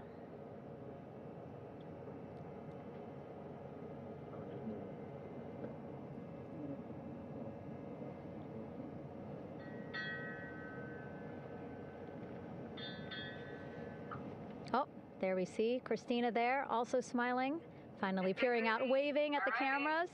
Hello to you too, Christina, yes. Welcome back. Welcome, welcome home. A loudspeaker announcement on the ship saying, "Welcome home, Integrity."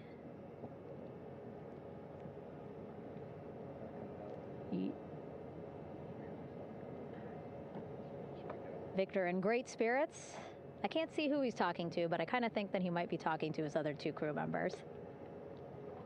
Shouting from across the flight deck, congratulations to one another.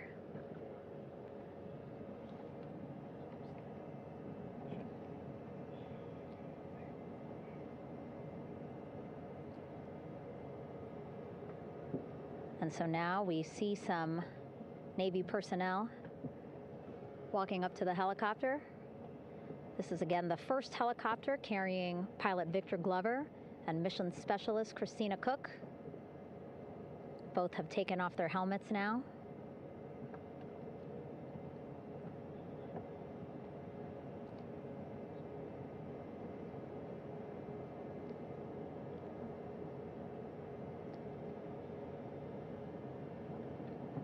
Some pictures, video to catalog this historic moment. A beautiful sunset just behind them here in the Pacific Ocean. Golden hour. These pictures will be beautiful.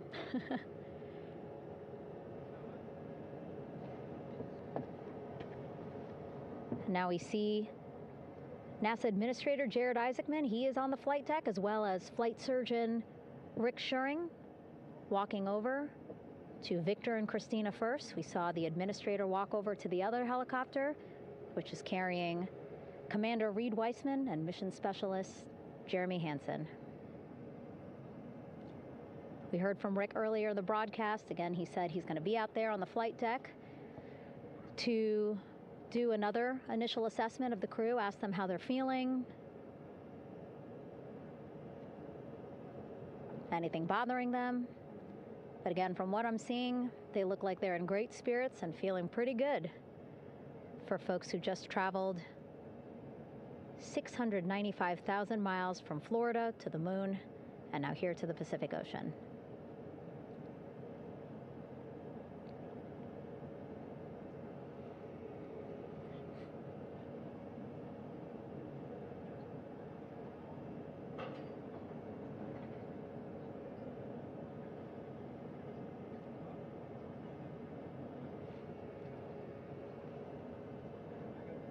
We're now seeing NASA Administrator Jared Isaacman walking across the flight deck. He had been talking to Reid and Jeremy, now approaching Victor and Christina.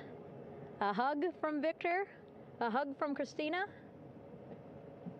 What a moment that we're getting to experience together.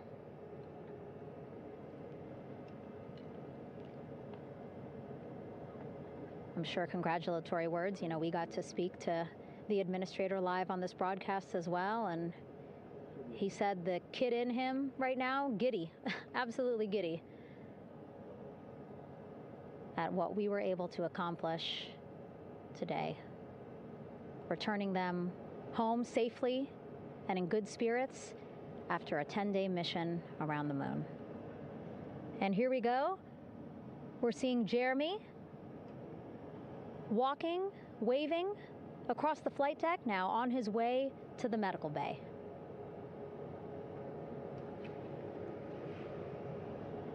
It's a short walk, less than a minute. Again, that's why the recovery team decided to use helicopters to get them on the flight deck for that short walk to medical bay. And now on the flight deck, we see the chief of the astronaut office, Scott Tingle. Rick Schuring switching places. He's going over to the other helicopter. Big hugs from Victor, Christina to Scott.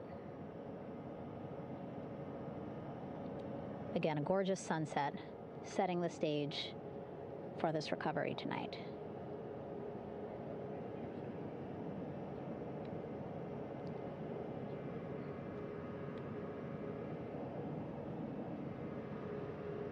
All right, and now here we are, Christina, making her way, looking thankful, grateful, happy to be home.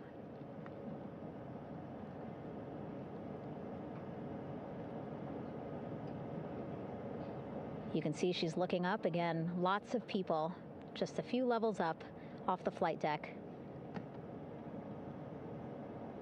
welcoming her home.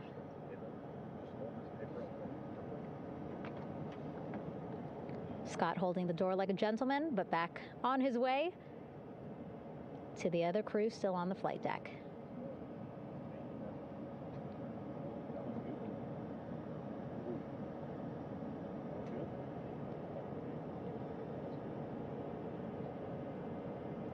So still on the flight deck, Victor Glover and Reid Wiseman. It looks like Victor will be the next one headed to medical bay. More hugs, more hugs. He's a hugger.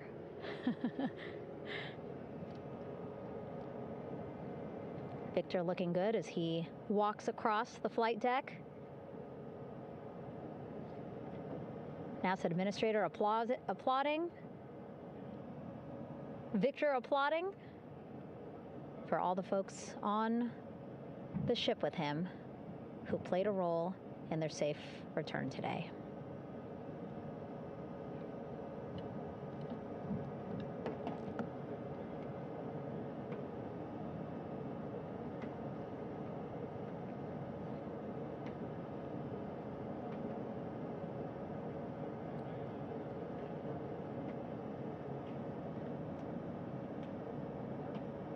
And finally, just one Artemis II crew member left on the flight deck, Commander Reid Wiseman.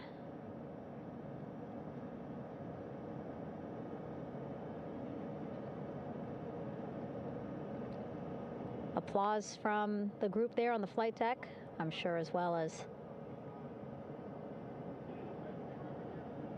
on the level just above them, packed with people. Reid looking good as he takes his steps towards the medical bay.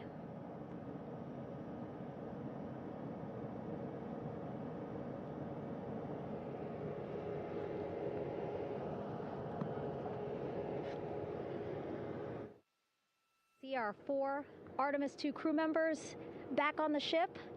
Again, now they will head into medical bay, where they will be assessed by flight surgeons from both NASA as well as the Canadian Space Agency. A more in-depth assessment. When they get to medical bay, they will each have their own nurse. They will be helped out of their suits. And then again, we'll check to see that they're feeling good. Make sure it's not just adrenaline, but that they are feeling good from their long journey back from the moon. Beautiful shot of that sunset, illuminating our flight deck.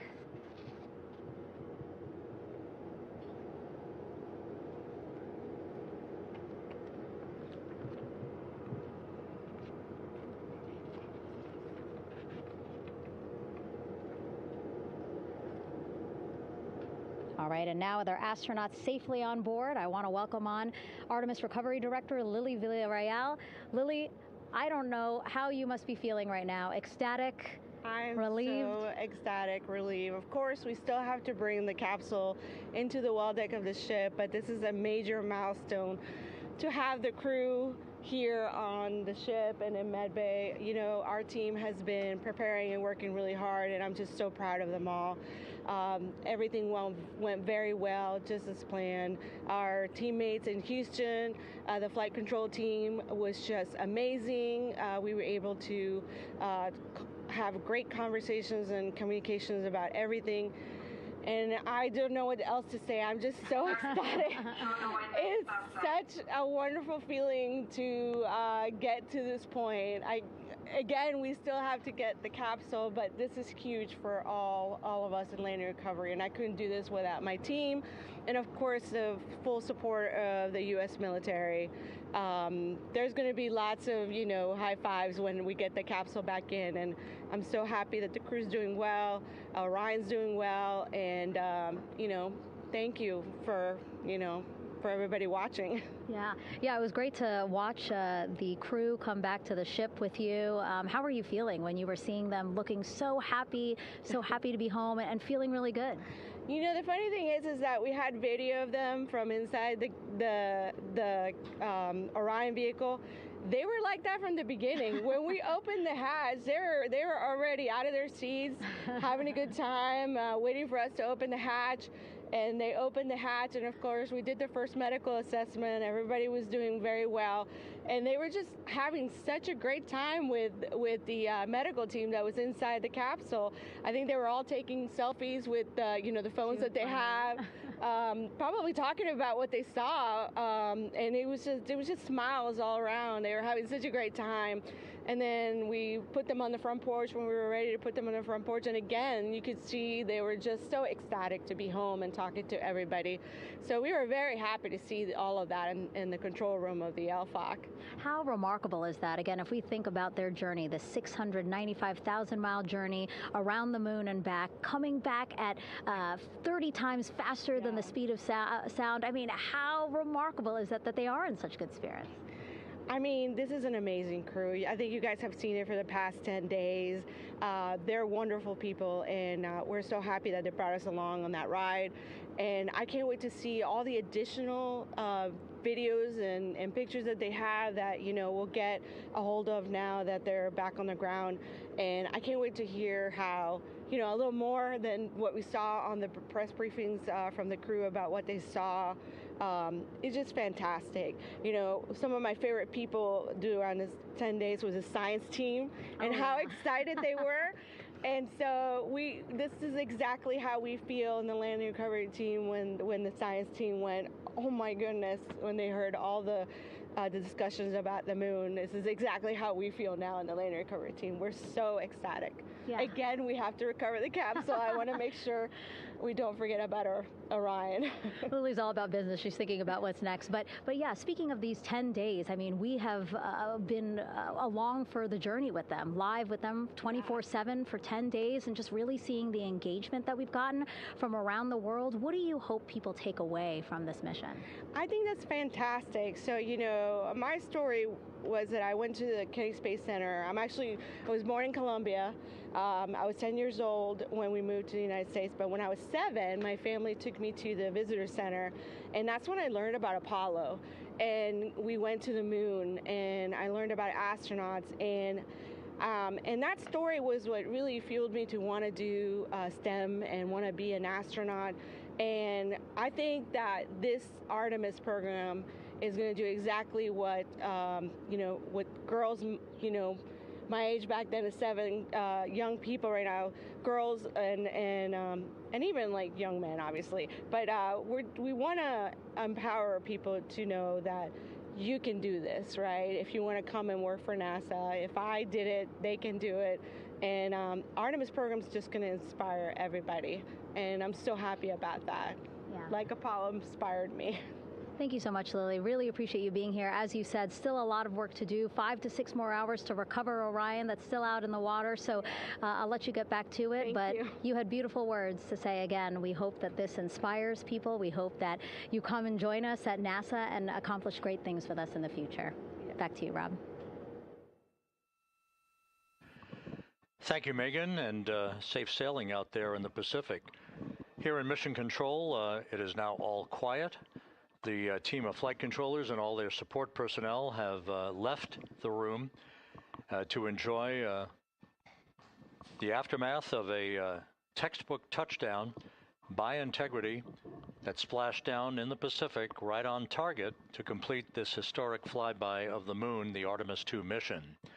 With that, we'll wrap up our coverage for the night and point you to a post-splashdown news conference in 15 minutes at 9:35 p.m. Central Time, 10:35 p.m. Eastern Time, where managers will discuss the return of the Integrity spacecraft and the completion of the Artemis II mission.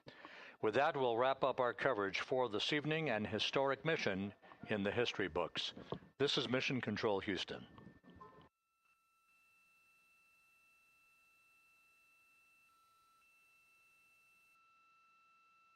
Main chute deploy. And we have 3 good main chutes. Houston Integrity, splashdown, sending post-landing command now. Splashdown confirmed. Copy splashdown, waiting on VLDR. Splashdown confirmed at 7:07 p.m. Central Time, 5:07 p.m. Pacific Time.